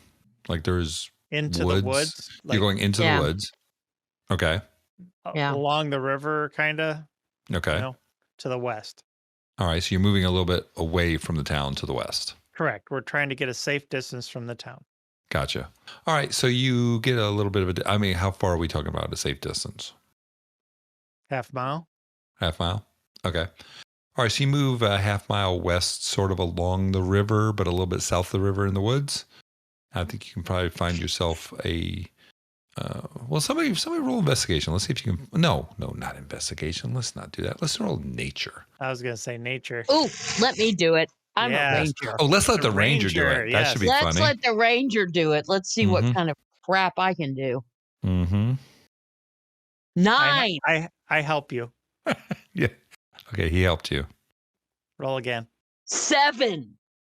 Wow. And those are new dice? No. I think you need new dice. I mean, I'm not a very good ranger. It's not a very comfortable spot, and it's not the most hidden, and there's some bird poop around, but I mean, I guess you found a spot you could sleep in? Question mark? Okay. Well, at least it's not like inside a bear cave and the bear is still there. True. Yeah. True. There's no bear there right now. Yay. All right. So you guys are going to long rest here. What are you doing with Mr. Kobold? Is he woken up yet? I would say that he is stirring. How's that? Okay. We give him a little drink of water or something. Okay. Does that help wake him up? So he was bound and gagged, wasn't he? Yeah, I'll take the gag off.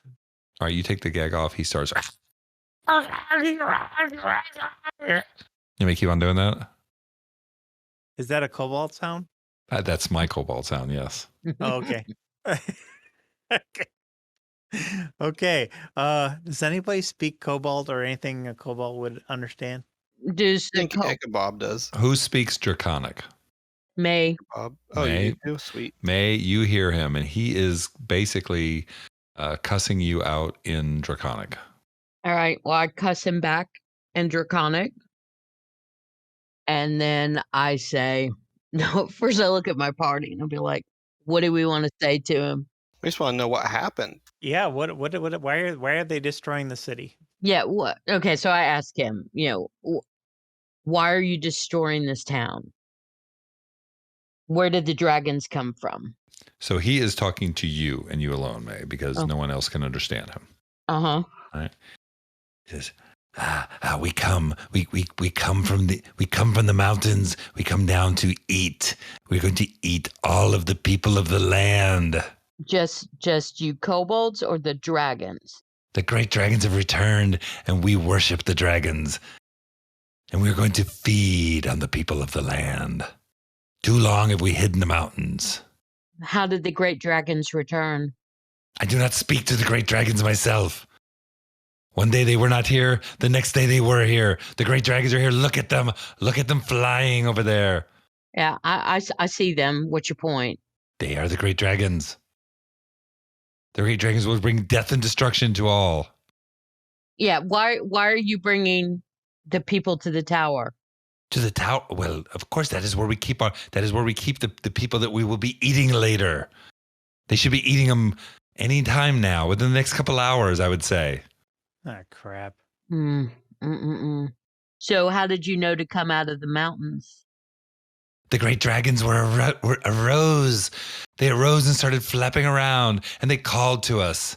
What are the great dragons' names? I do not speak directly to the great dragons. They are the great dragons. But you know they're the great dragons. What do you call them besides the great dragons? Look at them. They are the great dragons. Yeah, I can see them. What's your point?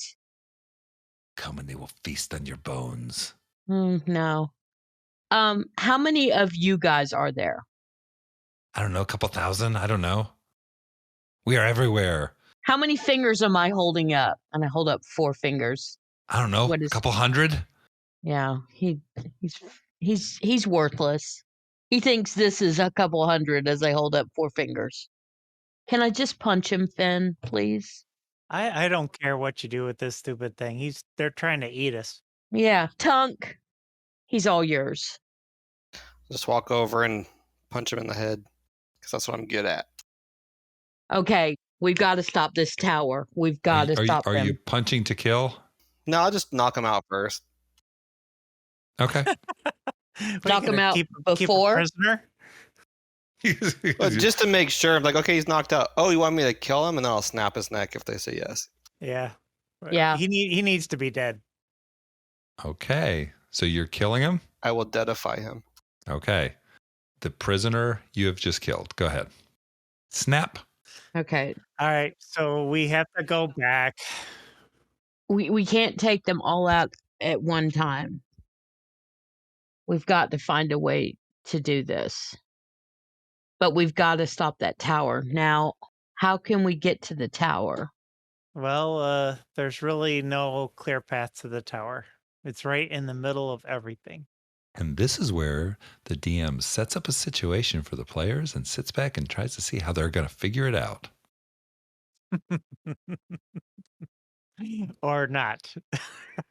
Or not. These things are wimpy. Yeah. Right? So I'm thinking we can take them out as long as all of them don't come at us at once. Right? Right. So if we can make a distraction that makes the ones in our way head a different direction, and then we sneak around to the tower and then go up there and save the people. I don't know. I'm thinking out loud. What if I use my thaumaturgy to be like, I am the great dragon. Everybody head this way. And we all send them someplace else and then we run to the tower. Yeah, because there really only was one group that was in our way toward the tower. And they're not very smart. They're not very smart. And they don't understand numbers. And they worship the dragons, right? Right. So that's what I'm saying. I can make my voice 3 times as loud for a minute. How many times can you do it? Then speak in It's a cantrip. Draconic. Yeah, I'll speak in Oh. Draconic. Oh, It's a great. cantrip, so I can keep doing it. Sweet. Yep. So you could do that and then say, "Hey, head to the bridge. We need you there." You know, Yeah, or and it could be- they'll go down to the bridge, and then we go to the tower. And Right. if they don't believe it, we kill them. Exactly. Sounds like a plan for me. Okay, so All what right. is it you guys are doing? So I guess in the morning we're gonna head back to town. No. In the He's morning. not in the morning. He So said no they're going to long be rest. dead in a few hours. Okay, so no long rest. We're gonna head now. Exactly. You guys don't listen to anything I say. I heard it. You heard it. Well, You're right. I'm glad. Okay, so we get a nice night's sleep. Nope. Well, we go did back- hear screams all during the night, but other than that, it was Other than really- that, yeah, we right. collect the bones of the people who they ate, and It was nice when they finally stopped screaming. that's Right? right. And then we can finally get some rest. Like, the wailing is old. Gosh. Like, shut up already. My God. God. God, do you think someone's dying? Right? Gosh. God, bunch of babies. Boom. All right. So I guess we gotta have to reverse our little river crossing and Reverse river crossing. and then go back. Yep. Okay. And then go toward the grave site there and go along the mountains along the top, the north side of the town. All right, so let's slow down for a second. So first of all, you're going to do reverse river crossing. I would say that since you guys did it before, you kind of figured out the best way to do it. So you should have no problem doing a reverse river crossing, especially since you're not holding a prisoner, which you executed. Yep. So then you are going to head back to the east now, along the north edge of town, which is next to the mountains, correct? Mhm. All right. Correct. And it is still weird, spooky dark here. You're going to head towards there, and you're going to try and skirt completely around the north. There's sort of a group. There's the trail that goes up into the mountains, and then there is a group that is down kind of south of that. You're going to try and go kind of in between that. Is that what I'm hearing? No, she's going to do her thaumaturgy and tell them to go toward the, sound like a dragon and have them go toward the bridge, right? Isn't that what Yeah. you Okay, said, so Nate? she Yes. can cast that up to 30 feet away, and it can be 3 times as Mhm. loud as her voice. So she would have to get Mhm. fairly close to have it be like a booming thing for them. You're not doing this from, 100 feet away Yeah. and cast it 30 feet away and have it be. Otherwise, it'd be like, hey, you should go to the bridge. So I get. I'm wondering if we can do this without them seeing us. So can you cast this spell on someone else so they can do it? No. Oh, but oh my gosh. So I can have 3 open at a time. 3 thaumaturgies open. It said if you cast the spell multiple times, you can have up to 3 of its 1-minute effects active at a time. So I could do the voice, and I could make the ground shake 30 feet away. Mhm. Have the ground shake and have them sort of look at that, and then with the voice and Draconic, head to the bridge. This is the great dragon. This is the great and powerful Oz. Right. Exactly. Do it up. Right. So she's like, All we need is a big curtain we can Right. hide behind. But you're still gonna have to get close. So what is the plan for that? Stealth, of course. Anybody have a right, curtain? because we are so stealthy. I have a cloak. I'm wearing a cloak. Man, if you guys had like spells that could make you, I don't know, hidden or invisible or stealthy or Well, if you would let me have Pass Without a Trace now, that would I will help. not do that. That I will not do. So what are we doing? I mean, I got my plan. Who's going to help me get up there kind of? I mean, me and you could try to stealth up we don't wear armor. I guess you wear armor. You could I wear switch armor. to something like leather armor or something, maybe. I don't have leather armor. Okay, so then no armor, and we'll just stealth up and. You want me to? We don't want to split the party. And I don't want to take off my armor. That's just asking for trouble. Yeah, because this is probably not going to work anyway. So let's just do our best to get close and use it. And I will remind you, Yeah, there's dragons flying overhead. I know. So we're going to get, I guess, within 30 feet of them? Or should we get I would say even like 60 feet, and then from 30 feet away, they can hear it pretty good. 60 feet, 30 feet? I make the ground shake. Okay, so are you going up by yourself? What exactly are you guys doing? Is everybody coming with me? We're all coming. Okay. Yeah, I guess. We're doing like the Scooby-Doo You're tiptoe. gonna do Scooby-Doo tiptoe. Ding ding ding ding ding ding ding ding ding. So you're Scooby-Doo tiptoeing. Is there any shelter whatsoever? It's pretty bare bones out here. So you're gonna try to stealth this time again? Why the hell not? Okay. I mean, I would say, usually I say this jokingly, but I don't think you could roll any worse than what you did before. Oh, watch us. Challenge accepted. Hold my beer. I'm at disadvantage, so. So am I. So you guys are staying with your armor on and doing this. Although, doing it unstealthily kind of helped us because we were able to break off a few of the people. Okay. And they didn't all attack us at once. So You're going with your armor on, right? Okay. All right. I'm thinking we should just try and sneak by them instead of doing this thaumaturgy thing, because I'm thinking the thaumaturgy is going to attract more attention. Okay. You know what I mean? I mean, Sure. if worse comes to worse, and I hate saying this kind of stuff out loud, that could be plan B. Yeah. Okay, so give me some stealth rolls. Okay. Here goes 10. nothing. 10. 8. 8. You don't even have disadvantage. And you rolled a 10. Yeah, I'm special. All right, Sam. I got a 15. 15. Ooh. Ichabod had to step away for a second, which would give him a 6. Okay, and roll for Belinda, please.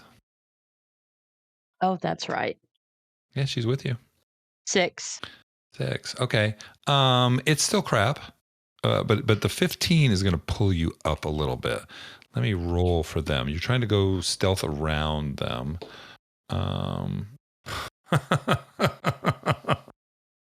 Okay, they rolled a 2. So yes, you guys are, and they're like, they're playing the banjo and whatever else they're doing out here. They're literally not paying any freaking attention to anything. So you're able to stealth, and I'm throwing up, you can't see them. There are air quotes being thrown up. I hear you, the air you are quotes. stealthing around them to the north, and you're coming in towards the backside of what used to be the inn, which is completely destroyed. And you're coming in towards the tower. When you get to the tower, you can see that as you're coming towards the tower, you can see the tower has guards. So there are there's a main door in the front, and there's 2 of these kobolds, like one on either side of the door.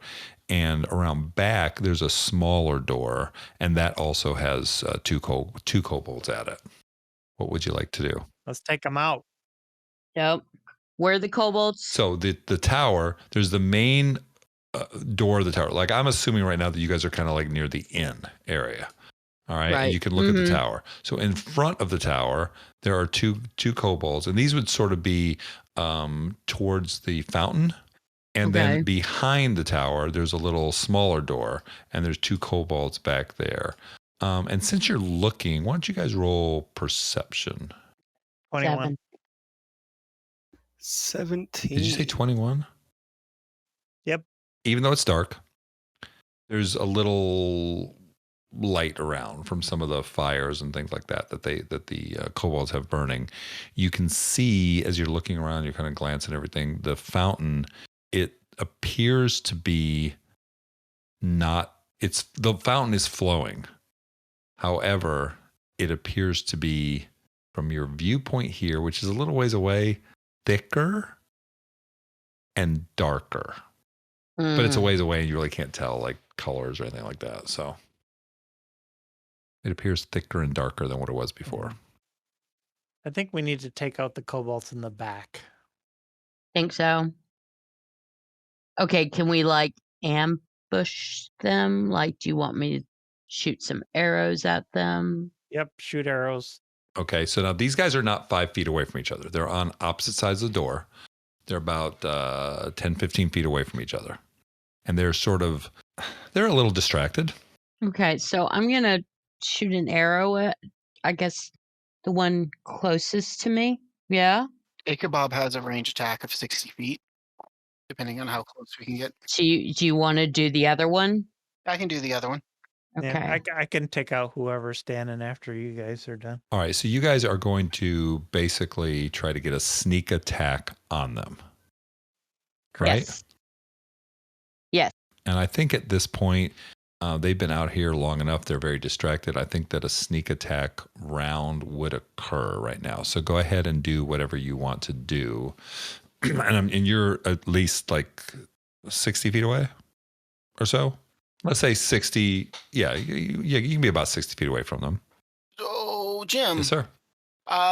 Natural 1 on a spell attack. Oh, jeez. Roll another d20. 6. 6? Okay, you're fine. Yeah. So what was the spell? Ray of Frost. Ray of Frost. Okay. Could you throw up Ray of Frost so we can all see what it looks like when this massive failure happens? I did a 22 to hit. Okay. So you are going to definitely hit with the 22. So go ahead and roll your damage with the 22. 11 points of damage. Okay, you just straight through, gurgle right in the throat, drop it. The Ray of Frost, however, and it says a frigid beam of blue-white light streaks towards a creature within range. Oh, that's nice and stealthy. Make a ranged spell attack, which you failed. So You hit the dragon straight above us. there is a light beam that you just... It's only 60 feet. True, it's only 60 feet, but there is a light beam that you just shot over at the kobold, and you missed. So let's go ahead and let's roll initiative again. Let me just I think I've got the turn order off here. It should be fine. How is this possible that I roll a 19 for the kobold and it is the 4th person in the initiative order? Woot, woot. Okay. Hey, what would you like to do? Okay. Are there any kobolds coming this way? Well, right now, the beam of light went towards the one kobold where you were at. So you still have one kobold at the door. He was attacked with a beam of light. He has looked at the beam of light, and he has followed the beam of light back to you all. All right. I'm going to shoot an arrow at him then. Okay. Natural 20. Dang. Or do I roll? Okay, so that's 7, 10, 16 points of damage. Gosh. You pin him to the wall with that. You absolutely pin him to the wall. They don't have that many hit points. So yeah, you have stuck him to the wall, and I don't believe he's going to even be able to make a sound at that point with the 16 points of damage. Good Lord. I look, and as a free action, I look at Ichabod and I'm like, jeez. I punch things. I don't. We're not a stealthy group. Apparently.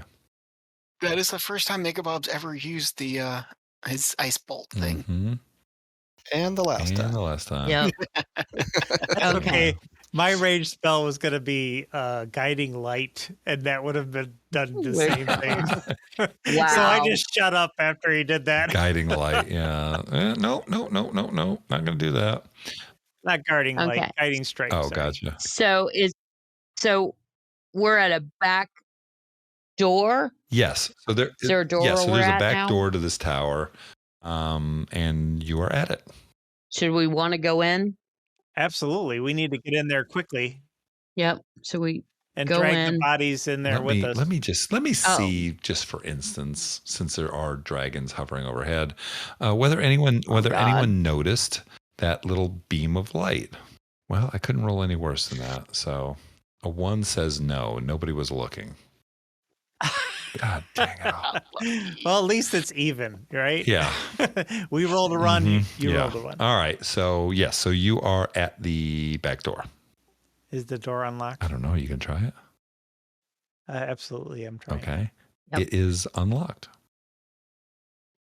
I open the door. Okay. You open the door, and there is sort of the tower, it's sort of weird shaped rooms inside of here.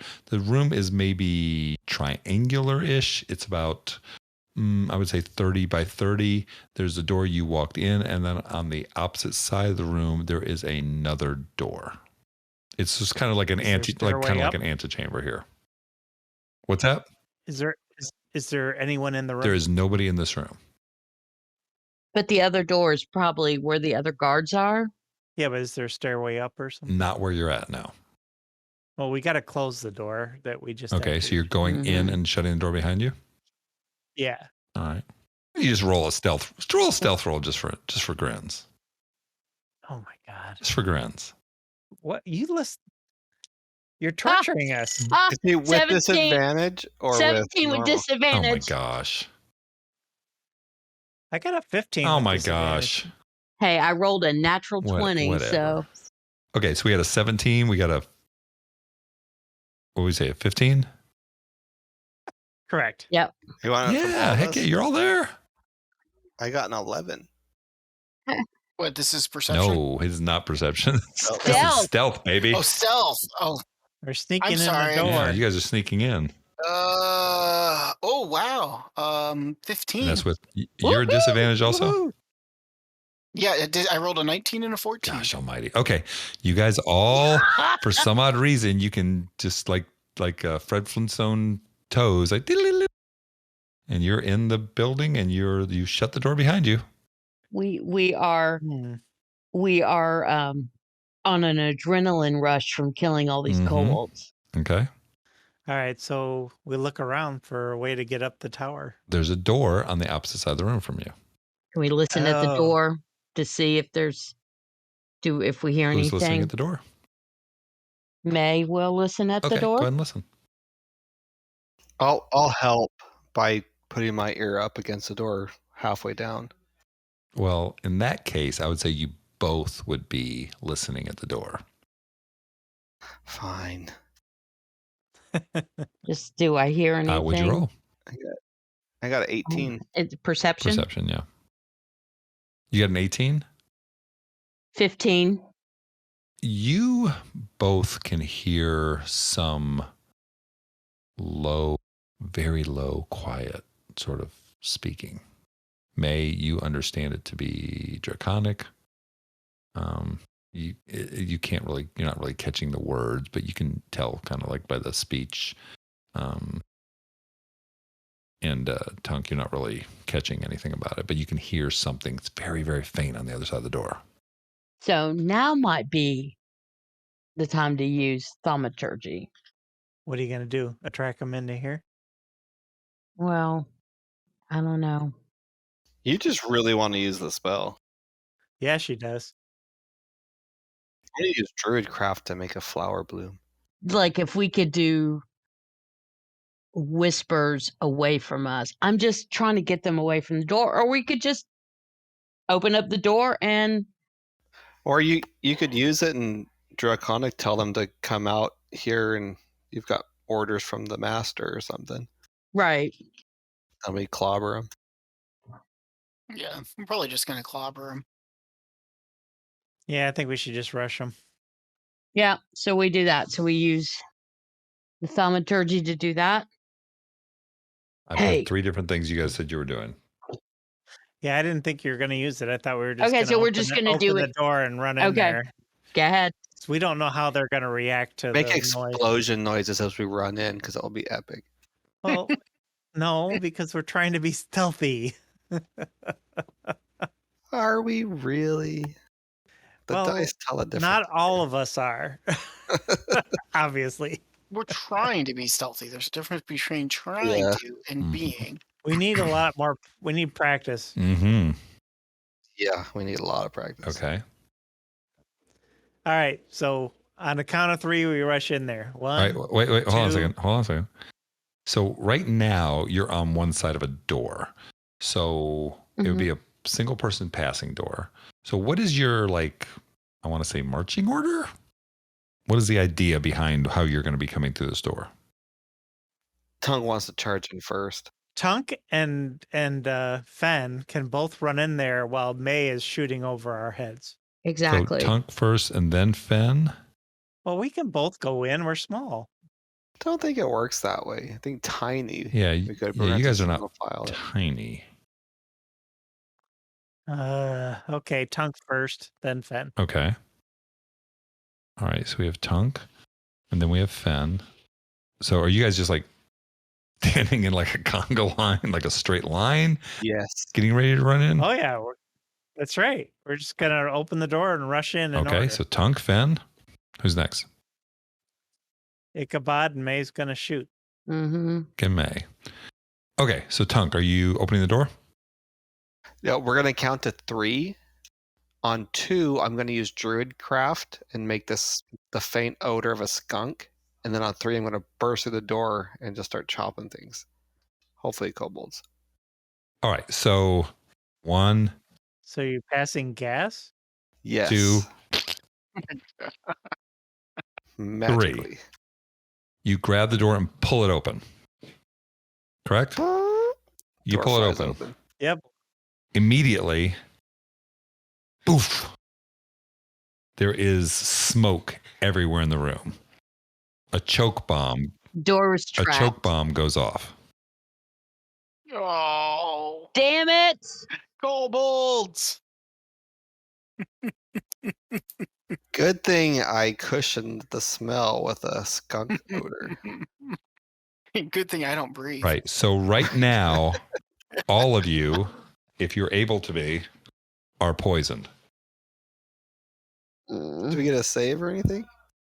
No. Inside of if you leave the area, you get a save, but inside the area, you do not. Okay, well, I'm going to try to barrel through it. Hold our breath and All right. So does somebody have immunity to poison? I have I don't think so. advantage on poison saves and resistance to poison, and then I don't breathe. Advantage to poison saves. You have resistance to poison, and you don't breathe. Yep. But does that mean that you do not breathe in poison? Yes. Okay. All right. So Ichabod is not going to be poisoned. So you guys are going to rush the room. They knew you were in there. They're waiting for you to open the door, because if they opened the door, the smoke bomb would not have gone off. But since you opened it, you set the smoke bomb off. Well, we were being stealthy. Yeah, that doesn't matter. You like they What? yeah. we did. That was our first good That was stealth the best roll. stealth rolls we've ever I know, had. but And he rolls better still perception. the only way to get through the door safely is to call out to the guards to open it, because they can open it safely from the other side. When you open it from this side, it automatically goes off. That is the trigger. So it didn't matter if you were stealthy or not. So it didn't matter. It didn't what- matter. No, how it didn't matter if you were we stealthy or not there. You But just made us you roll felt good. for the But you fun of felt it? good about it, didn't you? Oh, I felt yeah, damn good I about felt it. good right up till now. Okay. So you start charging in the room, and this room, it's not a very large room. There's an opening on the other side. There are 6 kobolds in this room, and we are going to, once again, roll initiative. So Tunk, you charge into the room. There are 6 kobolds in there. What would you like to do? I'd like to wait for my turn. Oh, I'm sorry. I went on the wrong one. Sorry, Fen. Fen, what would you like to I can't do? believe I'm first with a 13. I know, Yeah. it's hilarious. Oh my God. Okay. So I'm going to use Toll the Dead on one of these suckers. Okay. So you run into the room. Yep. So you have to get. Remember, you have Well, other people coming behind you. So Nah, I'm just gonna swing my stupid hammer. All right, so you're gonna just charge in at one of them and just take a whale. Yeah, I'll just start wailing. Yeah, swing your stupid hammer. Okay, go ahead. at disadvantage. At disadvantage, yes. 8. 8. That is a miss. Okay, I'm done. Okay, that's it. All right. That's it. Excuse me. Now you get to roll a Constitution save. A 2. You are still poisoned. All right, May, you come charging out of that smoky area. You are poisoned also. What are you going to do? Okay, so I'm going to. Does one look like a leader? Roll perception. This is going to be a really quick look, so roll perception. 20. No. Okay, well, I'm just going to pick one and cast True Strike on it. I'll pop that up for you. Okay. Point a figure at a target in range. Your magic grants you a brief insight into the target's defenses on your next turn. On your next turn, you gain advantage on your first attack roll against the target, provided the spell hasn't ended. And then, well, that was an action, so I will, I guess, can I move out of the poison? Well, the room with the poison is like thick. You can't see in there. You had to have run into this room to do that. Okay. I guess I'll just make a Constitution save, right?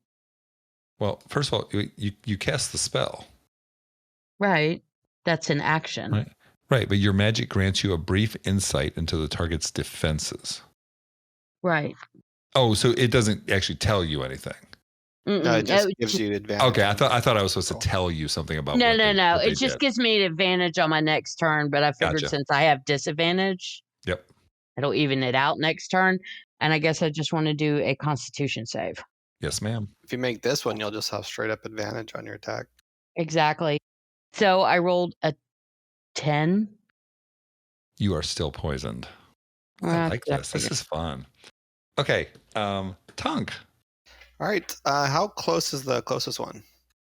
Everybody in here is within 20, 25 feet. Okay, so I can easily reach one. All right, so I will charge at the closest one to me. Bonus action, go into a rage and recklessly attack it. Okay. So reckless will even it out. So you're going to get just a straight up roll. Yep. Let's see if I hit. Nope. I rolled a natural 1. Jeez. Followed by a 19. Whew. Okay. So you come in all pissed off and miss. Stupid kobolds. Okay, you guys are killing it right now. Make a con save. See if I'm still make poisoned. A con save. 15. 15. You are no longer poisoned. Oh, good. Yay. All right. No longer poisoned. Is that the end of your turn?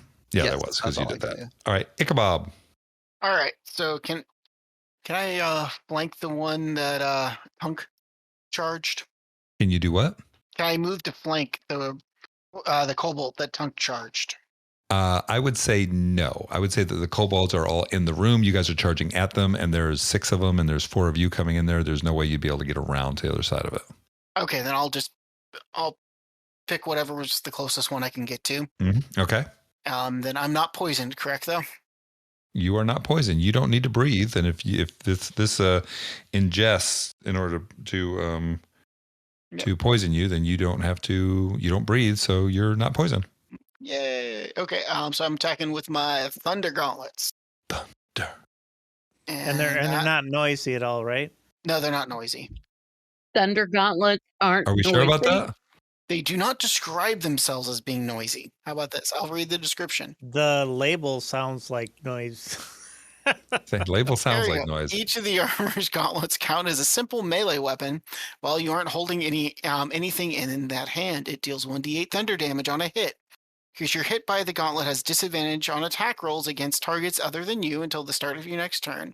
Since it's it's emitting a distracting pulse. It doesn't say anything about it being noisy. Correct. However, thunder is noisy. And in this game, thunder is a weird damage because a lot of things don't have like immunity to it. Okay. And thunder is, I believe, in this game, thunder damage makes noise. That's how I would rule it. So Okay. I just want to let you know. What do you guys think about that? I think it's fair because it Yeah. says a distracting pulse. Yeah, I would have to say it's going to have to be something loud. It's not going I to wouldn't say be it's super loud, It's but it's so- right. It's going to be like a bang. Yeah. I'm reading it. It's described as shock waves. Yeah, Yeah. Shockwave is loud. Yeah. But it's not like thunderclap or thunderwave No. or thunderwave where it goes. It's No, not like Thunderwave you can hear thunderclap. 300 feet away, but this will be, I mean, in the next room, you're definitely going to hear it. Well, I mean, they're gonna hear a bunch of us They're- running in there. You're gonna hear a fairy running and screaming bloody murder, anyways. Exactly. So I rolled a 17 to hit, You definitely hit and a max damage of 12. 12. You have completely removed one of them from the field of combat. He became putty. You wiped him out. Okay, anything else? That is it for now. So I would imagine that when it hits him, like, how would you say it would? Since this is the first time this one's actually killed somebody with it, right? Yeah. How would it kill them? Did any of you guys watch Ancients of Shield with Quake?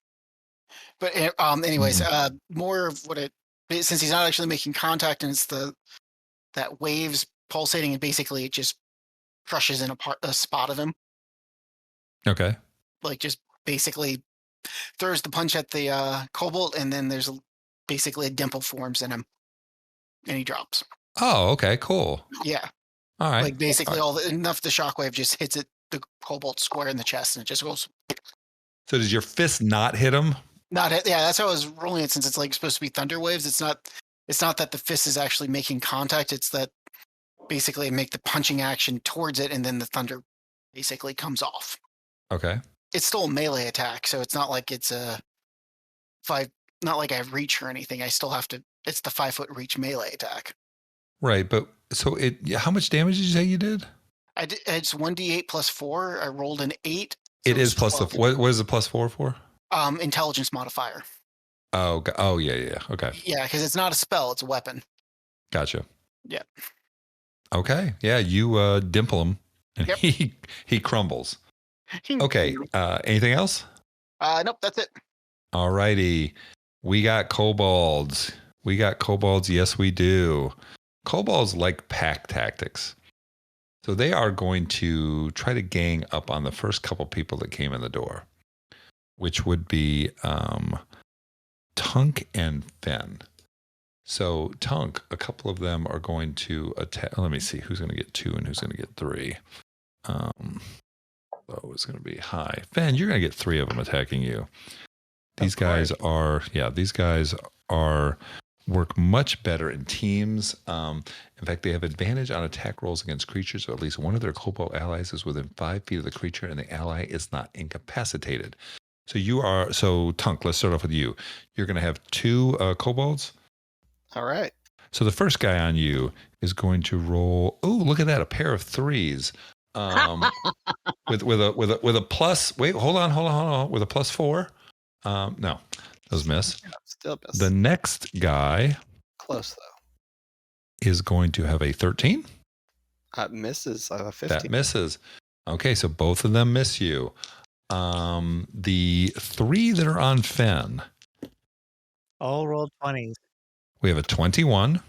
27. Yeah. All right, so the 21 is going to do 4 points of piercing damage. Okay. The second guy on you rolls a 14. Misses. Miss. And the third guy is going to roll an 11. Cool. I can't Yay. roll. They did poorly there. Like I said, as we go to the next round, opposite the door you came in, there was an opening. You can now see stirring kobolds, multiples, coming in this direction. All right. Cool. Ben, you're up. All right. I'm gonna try and attack this thing again. one of them. Okay. And I still have disadvantage. Mm-hmm. Oh, but I got a 15 with disadvantage. 15's going to hit. 7 points of damage. What'd you hit him with? A hammer. Warhammer. Yeah, Warhammer, you crush his little kobold skull. He's dead. Okay. And then I'm going to do my constitution thing. Yep. Natural 20. Whoop. You are no longer poisoned. Yay. Yeah, you I'm done. pulled through. I'm done. All right, May. There are 2 on Fen and 2 on Tunk. Which one are you jumping on? I'm going to the one that I pointed my finger at last time. Gotcha. He is on Tunk. Okay. 18. 18 hits 4 points of damage. for 4 points. Yeah. So you don't do anything else with that true strike, huh? No. Okay, he's still up. He's hanging on. Let me roll my con save. Mm-hmm. 11. You are still poisoned. Good times. Times. So I think somebody mentioned earlier that the ranger, she's not that kind of ranger. She's the killing type of ranger. Wait, can you use your dragons thing to add a d6? Oh, I could, yeah. What is it? Oh, yeah. Yeah, Not I could do reactive. Belinda. Oh, yeah. Mhm. Belinda. Yep. Ha! You know, we have not Sick. been giving her own initiative. So has she worked with yours? Yeah, she is actually after mine, and what she could do is actually instead of doing that, she can go and attack the same one I did and bite him. And Belinda's not the kind that likes to get into melee. okay, Yeah. well She's then going to do that fire thing. Yeah. she did that fire thing, and she did 6 points of damage to it. She incinerated him. Okay. She incinerated him. You have taken him completely down. Okay. All right, Anything else? that's our turn. Okay. Tunk. All right, so I've got 1 on me still. Is that right? Yes, you have 1 on you. Okay, I'm going to, again, recklessly attack him. And if I can kill him, I want to move over and try to do my bonus attack on one that's on Fen. Okay. All right, so first So battle. you are not poisoned, correct? Correct. Okay, so yep, you're attacking with advantage. All right, 19 on the die, so 24. You definitely hit him. All right, and it will do 9 damage. You crushed him. Okay, then I'll move over and swing at one on Fen. Okay. I don't know if this is gonna 11. 11 misses. Okay, Just barely misses. and that's my whole turn. That's your whole turn. Okay. Ichabod. Can I attack one of the ones that's on Fen? Yes. The only 2 right now are on Fen. You see others in the other room that are coming in this direction, but they have not moved into the room yet. And then, is there a way to maneuver myself so I can flank one of the ones that's on Fen? Sure. All right, shuffle. 6 and a 7. That'd be a 13. All On the right. You attack. hit it. That's with the Thunder Gauntlet. Yeah, Thunder Gauntlet. You hit it. Well, at least the damage die is holding up, so that's another 12 points of damage. You obliterated it. I'm making paste. Mm-hmm. Okay, and I am done. Okay. All right. So there's 1 left in that room. I have a question. So Yes. Itchy moved to flank with Fen, Mm-hmm. and you're making paste. So now Fen is wearing kobold paint. Pretty much. Okay, just wanted to clarify that. Pretty much. War is messy. So, Especially when you have an artificer. right. What we have now is a bunch more of these guys come charging in the room. you can also hear outside of the room something large in the other room. It's not right there, but you can hear something much larger than these little kobolds stomping around outside in the other room. So there's going to be 2 on each of you. Like I said, these guys are all over the place. They're just, kobolds are us at this moment. They're charging in. All right, so Tunk, you have 2 of them attacking you. You have a 19. That hits. And a 20. So That also hits. It also hits. So one of them is for 3 points of damage, and the other one is for 3 points of damage. Crap. Absolute minimum rolls on both of those. Sweet. So I take 2 points of damage. Yep. Oh, yeah. Excuse me. This is all, and I'm sorry, I have not been saying what kind of damage it is. It's all piercing. Okay. All right. Fen, you have a 14. Misses. And an 8. Okay. Misses. Ichabod. All right. You're being attacked with a 9. Good Lord, I got to throw these damn dice away. And a 21. That hits. Yeah, there we go. Crap. 4 points of damage. All right, May. Yeah. You are going to have an 18. That hits. And a 16. That meets. So meet hits. Meets it beats, yep. So you're going to take a 5. Ooh, and a 6. So 11 altogether? 11 total. Ooh. Why did we come back for these townspeople? I don't know. Because we're good people. Because we're good guys. You thought it was a good idea. And we couldn't escape. Next group, our characters are all going to be evil. We'll live forever. Okay. And stealthy. It's stealthy.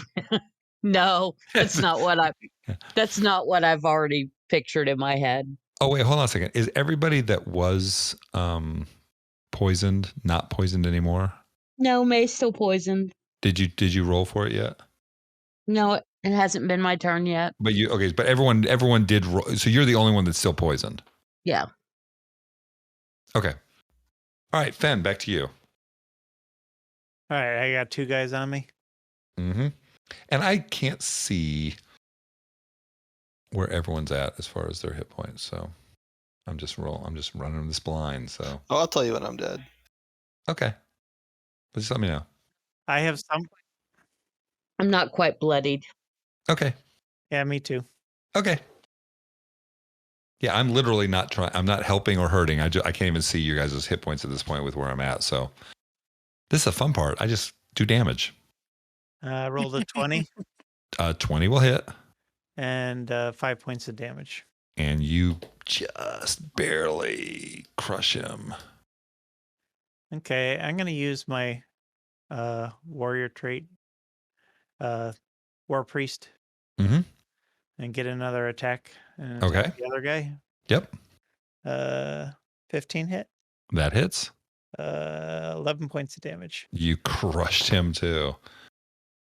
And you guys are actually 9. Sorry. They have 5. Okay. You did plenty. Yeah. Okay. So I took 2 out. Cool. All right. Great. All right. May. Okay, so I guess there's 1 on me since I just got There's hit. 2 on you. All right, so These guys are all over the place. They're like rats. we'll pull out my short sword Mm-hmm. and attack one of them Okay. with a 12 to hit. 12 actually hits. It's exactly what you need to hit him. Ooh. For 7 points of damage. You crushed him. Okay, so with my offhand, I'm going to attack the other one. Okay. Oh, God, that was a 1. Roll again. I rolled a 9 that time. Okay. Yeah, you just missed. Okay, so. Okay. Are you done? Oh, wait, you need to roll for... Oh, yeah, I need to do my con. 20. 20. 920. Yes, 920 does succeed. 19 plus I 1 makes understand. 20. I understand. You aren't that excited about nines unless you're rolling stealth. Yes, you are no longer poisoned. It hurts because it's true. Okay, Tunk, you are up. All right, if I got 2 on me, I'm just gonna start basically spinning in a circle with my axe blades out. Okay. Recklessly, because that's how I roll. Does a, let's see, it'd be 12. So 12 hits. So first one takes a whopping 8 damage. And then try to catch the other one with the hand axe. Also 19. Hits. All right, so let's see. D6 plus 2, 7. You killed both of them. I Ginsu'd them. You did Ginsu them. All right. Anything? Would you like to do anything else? Kind of giggle and then run over towards some other kobolds. Okay. All right. Ichabod. All right, so I got 2 on me, correct? Yes, sir. All right, going to punch one of them. Okay. Oh, not again. Okay, so critical miss, but I don't confirm. Okay. So you rolled a 1 and then you got something else. All right. And All right. So go I'm ahead. going to use my bonus action to, where is it? Activate my Guardian Armor's defensive field, which gives me 3 temporary hit points. Freaking what? Yeah, that's one of the things my Guardian Armor does, is that as a bonus action, I can activate it, and it gives me a number of temporary hit points equal to my Artificer level. And I can do that twice per long rest. Okay. Don't you just love artificers? Little glow appears around you. That's the way I'm seeing it. How do you see it? Yeah, pretty much. The little glow. The armor gets a little glowy. Gotcha. Kind of like a Dune armor glow. Yeah, a lot like the Dune armor glow. Okay, cool. Anything else? Nothing else for me. Okay. Guess what? We have more guys charging in the room. And now you can see behind them a big, bad kobold. And when I say big, bad kobold, it's still a small humanoid. I was gonna say. It just looks big and scary for a kobold. It just looks big and scary. They're all going to run back in and team up on you guys again. Tunk and Fen have 2 guys on them. Ichabod has 4, and May has 3. They're everywhere. They're like rats. Yeah. Yeah, they work in pairs. Okay, so Tunk, you have a 19. Yep, that hits. And a 19. Oh, that one misses. Oh, ooh, that's a 6. And that's a 3. So 9 total divided by 2 is going to be a 4. Oof, I'm bloodied. Okay. All right, Fen. You have an 18. Hits. And a 15. Misses. All right. You are going to take 6 points of damage. All right. I'm pretty hurt. Okay. Ichabod. Yeah. They're coming after you. Ooh, nat 20. That's going to hit. That's going to hurt. What temporary hit points? Okay, so I got an 8. 8 total. 8 total. Okay. Not 10 Me total. still could get 10. Yep, exactly. Okay, that was the first guy attacking. Another nat 20. Oh, sweet Jesus. What? Yeah. I'm at bloodied. I'm below half. 2, 5, 7 points of damage. Okay. Okay. Can you do like the Thunder Gauntlet thing where you just explode your whole body to come out? The third guy rolls a 14. That misses. Well, thank God for that. And the fourth guy got an 8. That misses. Okay, May. They're coming for you. They're coming for you, May. 21. That hits. 17. That hits. Ugh. and a 12. That misses. All right, so you got a 6 and a 4, 10 points of damage. Mm-hmm. Good Okay. time. And the big boy is walking in behind them. So he will be in on the next round. That's all of them. Ben. All right, I'm going to do prayer of healing. And All right. everyone gets 2d8 plus 3. Oh, All right, and you roll all of it, right? Correct? Correct. Okay, so roll it up. Tell us what you got. Which one's Prayer of Healing? Oh, is that a second level spell? Yeah, everyone gets 10 hit points. oh. Wow. Woo woo. No, Wow. I mean, I'm back in the game. amen. I can take 2 Woo. more hits now. Yeah. And then I'm going to do as a bonus action cast shield. Wait, hold on. I thought that had to be a reaction. I don't think you can cast Prayer of Healing. Why? Its cast time is 10 minutes. Oh, Oh, Oh, shoot. Everybody remove those 10 hit points. Ah, did. man. I did.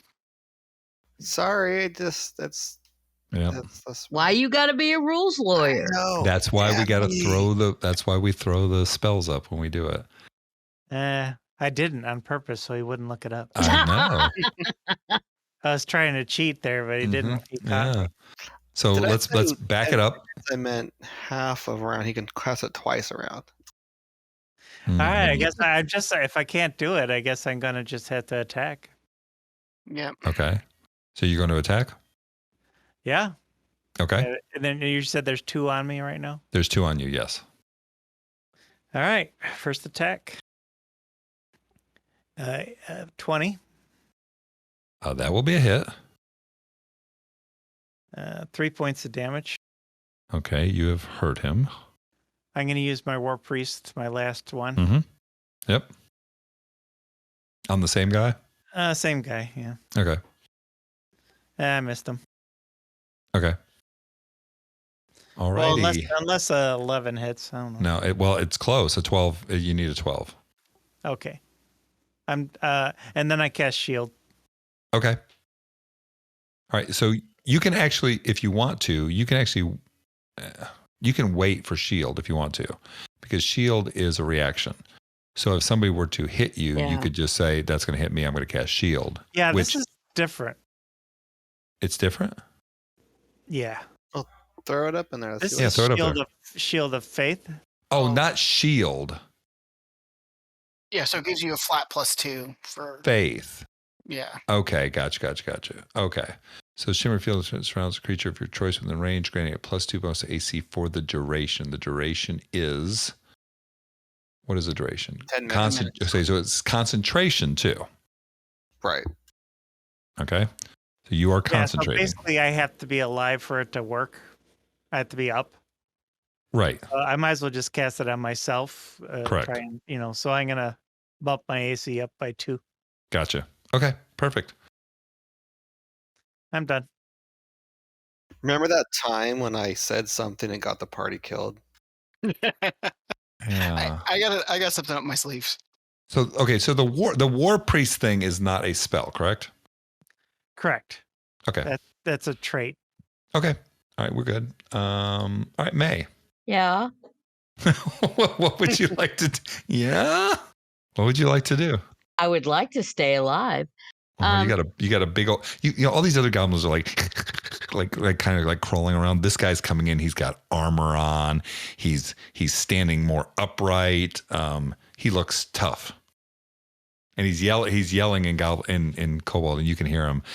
Come on, you pansies, get in there with them and fight. Okay, so would it be a bonus action for me to eat my last 4 good berries? Or would that be an action? I think you can only eat one at a time in combat. Yeah.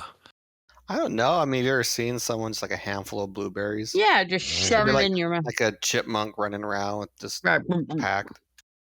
Or would it be I could only eat one? I mean, raw probably would be just interacting with a object. It's Jeremy Crawford on Twitter Yeah. Says you eat only one good berry at a time. One action equals one good berry. Yeah, fuck no. Okay. Dang. So What happens if I turn it into some kind of a pastry, like 10 of them, and I do like a nice blueberry goodberry icing? Yeah, take 10 bites. Oh man. okay, so I'm going to attack one that's on me. Okay. With 12 12 hits. for 9 points of damage. You wiped him out. Okay. Offhand. Mm-hmm. That is a 14 to hit That hits. or one point of damage. 1 point of damage. Okay, you have nicked him. Yeah. Okay. And the one that I just nicked, Uh-huh. Belinda, is going to do some fire damage on him. Okay, do it up. 6 points of damage. So she automatically does 6 every time? No, I just keep rolling 6 for her. What the hell? I roll 1 for me and 6 for her. Wow. Yeah, I don't want to hear it. You rolled like 2 20s last round. Well, Yeah, Belinda's. Yeah, I did. Belinda's awesome, and Belinda wiped out the guy for you. Thank you, Belinda. Just- She's just a sweet girl. She's a sweet girl. Anything else? No. Happens to survive on earwax. Tunk. There are so the way it is right now. There's 2 people on Tunk. There is 2 on Fen. There is 4 on Ichabod, and there is 1 on May. All right. That's the Tongue's- situation. Tongue's going to try to continue his dance of death. Okay. And, spin around with those axes. Okay. All right, battle axe recklessly. Yeah, that'll hit. That's a 20 to hit. Mm-hmm. Or 13. Yeah. You take him And down. then hand axe. That would be a 22 to hit Mm-hmm. and 5 damage. Exactly what you need to kill him. Right, and then I'm gonna run up towards the big guy coming in, Okay. dripping kobold blood from my. You are axes. dripping cobalt blood all over the place. And your blood. Yeah, and your blood. All right, But anything you else? can't tell it's mine. It's mostly kobold. Nope, that's it. Okay. Ichabod. So do I still have 4 on me? You have 4 on you. Are they in a line straight in front of me? Are they in a line straight in front of you? No, they are not. So they're all. They're like rats running around your feet. So there's like 4, like 1 in each corner around me. I mean, pretty much, yeah. Okay. I'm gonna do magic missiles. Okay. So I got 3 darts. Basically, I'm just gonna start with 1. I get 3 darts. So they all strike simultaneously. So I read that as I have to like divvy them up between each one. You have to say where they're going at the beginning. You At can't the say, beginning, I shoot alright. one, it hits, it Then doesn't shoot kill another him, I one. shoot another one. You have to say where they go, and then they all hit at the same time. Okay. And you just roll once, and it Yeah. does that damage across all of them. Oh, okay. Roll high. Yeah. Well, I'm trying to because it's 1d4 plus 1. Or then there's the big guy, but Tunk's in between me and the big guy now. I take it. Yes. Yep. Yes. You need to take care of the ones on you, man. There's 4. Oh, of I was them. gonna do Thunderwave. I was gonna do Thunderwave if I could get them all in one spot, but that's not gonna happen. All right. Yeah. Casting magic missile, and basically put 2 darts on one of them in front of 1 dart on the second. Gotcha. Okay. So that is going to kill one guy, and it is going to severely wound another one. Yep. And then I'm going to use my bonus action to do my second. Let me mark my spells cast, and then do my bonus action to mark down my to get my 3 more temp hit points again. You just keep on doing that as a bonus action? Yeah, it's a bonus action. Jeez. 1 bonus action. I get it. I get the number of proficiency bonus times per long rest. Gotcha. It's like he has his own little personal cannon. Yes, it is like he is his own little personal cannon, isn't it? It's pretty nice is when you get to higher level, and it's like Gosh. at level 10, and it's like 10 Okay. temporary hit points. All right. Whatever. Okay. Anything else? Nope, that's it. Finally, it's Good Guy's turn.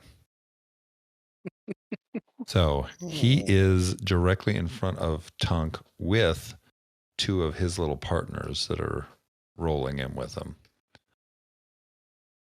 So Tunk, you've got a big guy and two little guys on his flanks with you. All right. So let's do the little guys first. 22. Yep. And a 19. Yep. Okay, so they're going to do 5 plus 6, 11 points of damage.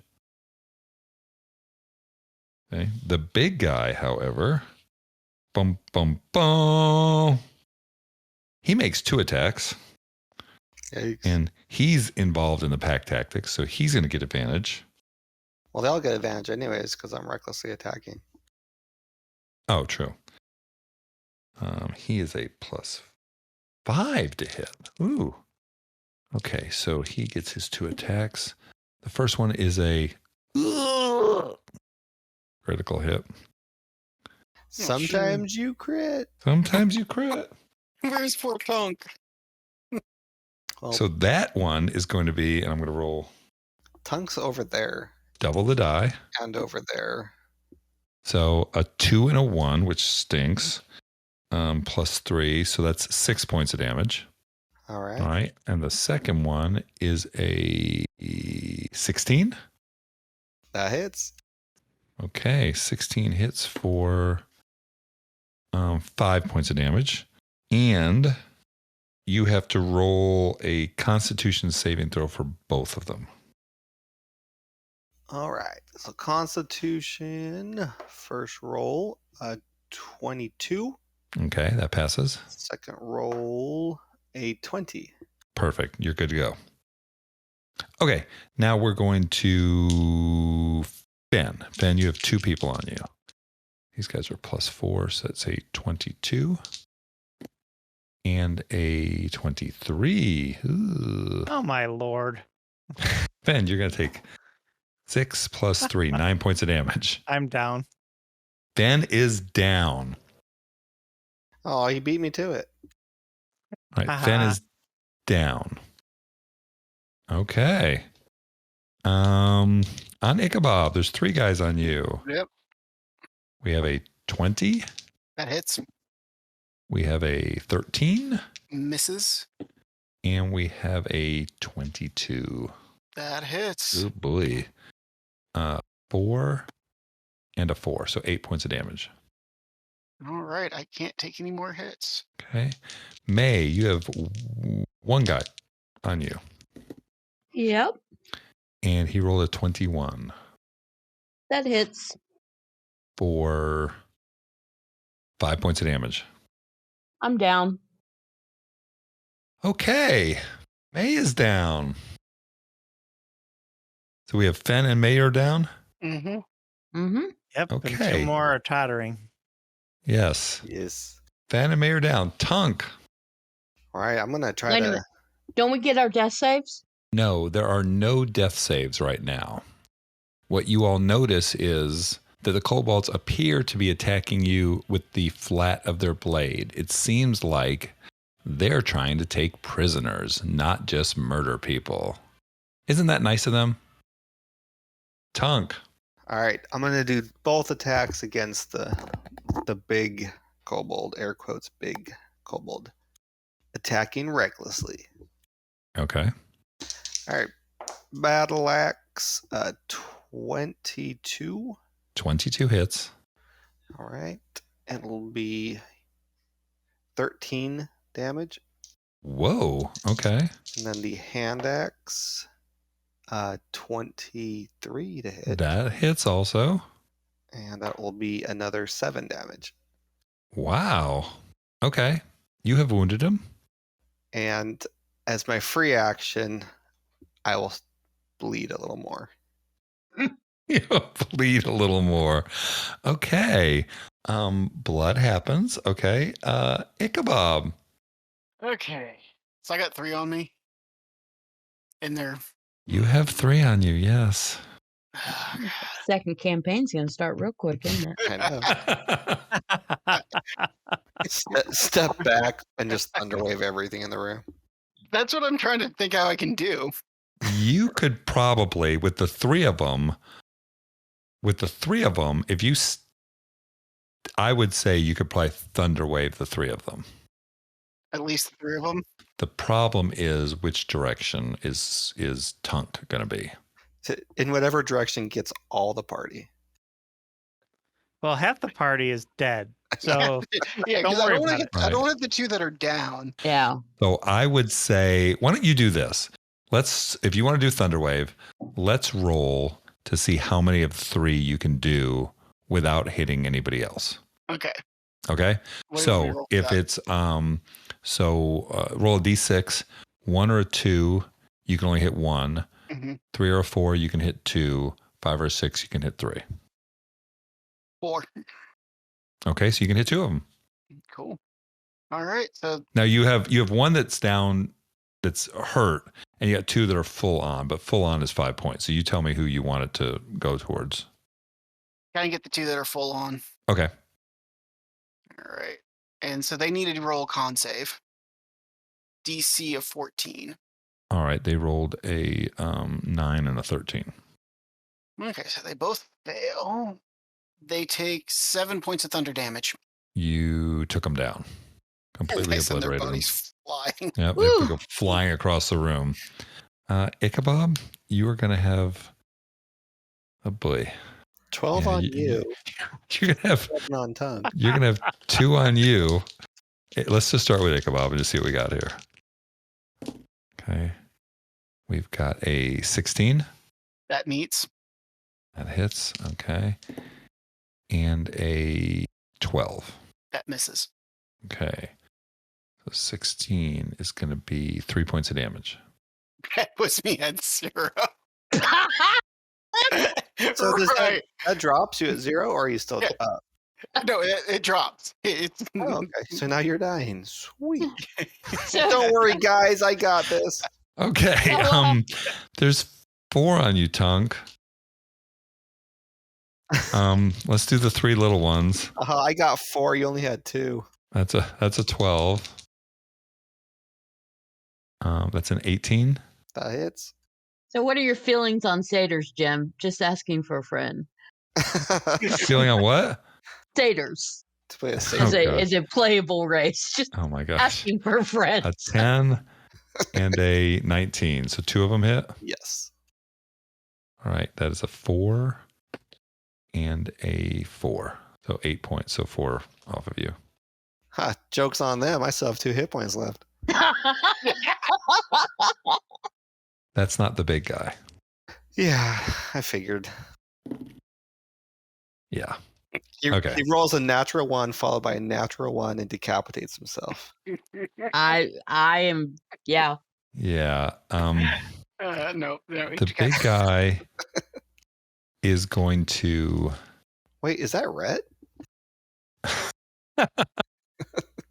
He is going to crack you across the skull. Oh. And you go out. And right now, you are all unconscious. And that's where we're going to stop tonight. Okay. Okay. Okay. Well, that turned out a little bit different than I thought it was going to. Please, Jim, may I have another? Kobolds are Yes. vicious. Most of Yes. the TPKs I've ever had have been because of kobolds. Tactics are pretty bad. Yeah. But luckily for you right now, they're taking prisoners. So Well, good thing we were stealthy. you were stealthy. At least you got your stealth on. Okay. Well, that was fun. As you can see, I wasn't even paying attention to any of their hit dice, and maybe that's a good thing, and maybe that's a bad thing sometimes. Yeah. So that's where we're going to end tonight. Before we leave, we're going to roll to see who can do a recap before they wake up the next time if they wake up. So why don't you guys? I would say if we're all unconscious, that the DM has to do the recap. That's just how it works. Yeah. Ooh. Ooh. In the point of view as the DM, like, what the fuck have these idiots done again? Okay. All right. Well, yes, I will do the recap. And yes, so we had a tower full of kobolds. Okay, so cool. We're gonna act like we're gonna keep on playing now, because all of you followers we might going, not have an episode 7. "Oh my gosh, what happened to those guys?" Actually, to tell you the truth, before I even do this thing, we are not going to have a normal episode next week, anyways, because I am unavailable. So next week, I'm going to actually record something during the week, and I'm going to put it out. And it's basically going to be kind of what was I thinking? And now I really have something to talk about. Yeah, what was we I gave you thinking some putting ammo. so many kobolds against these guys? But we'll figure it out.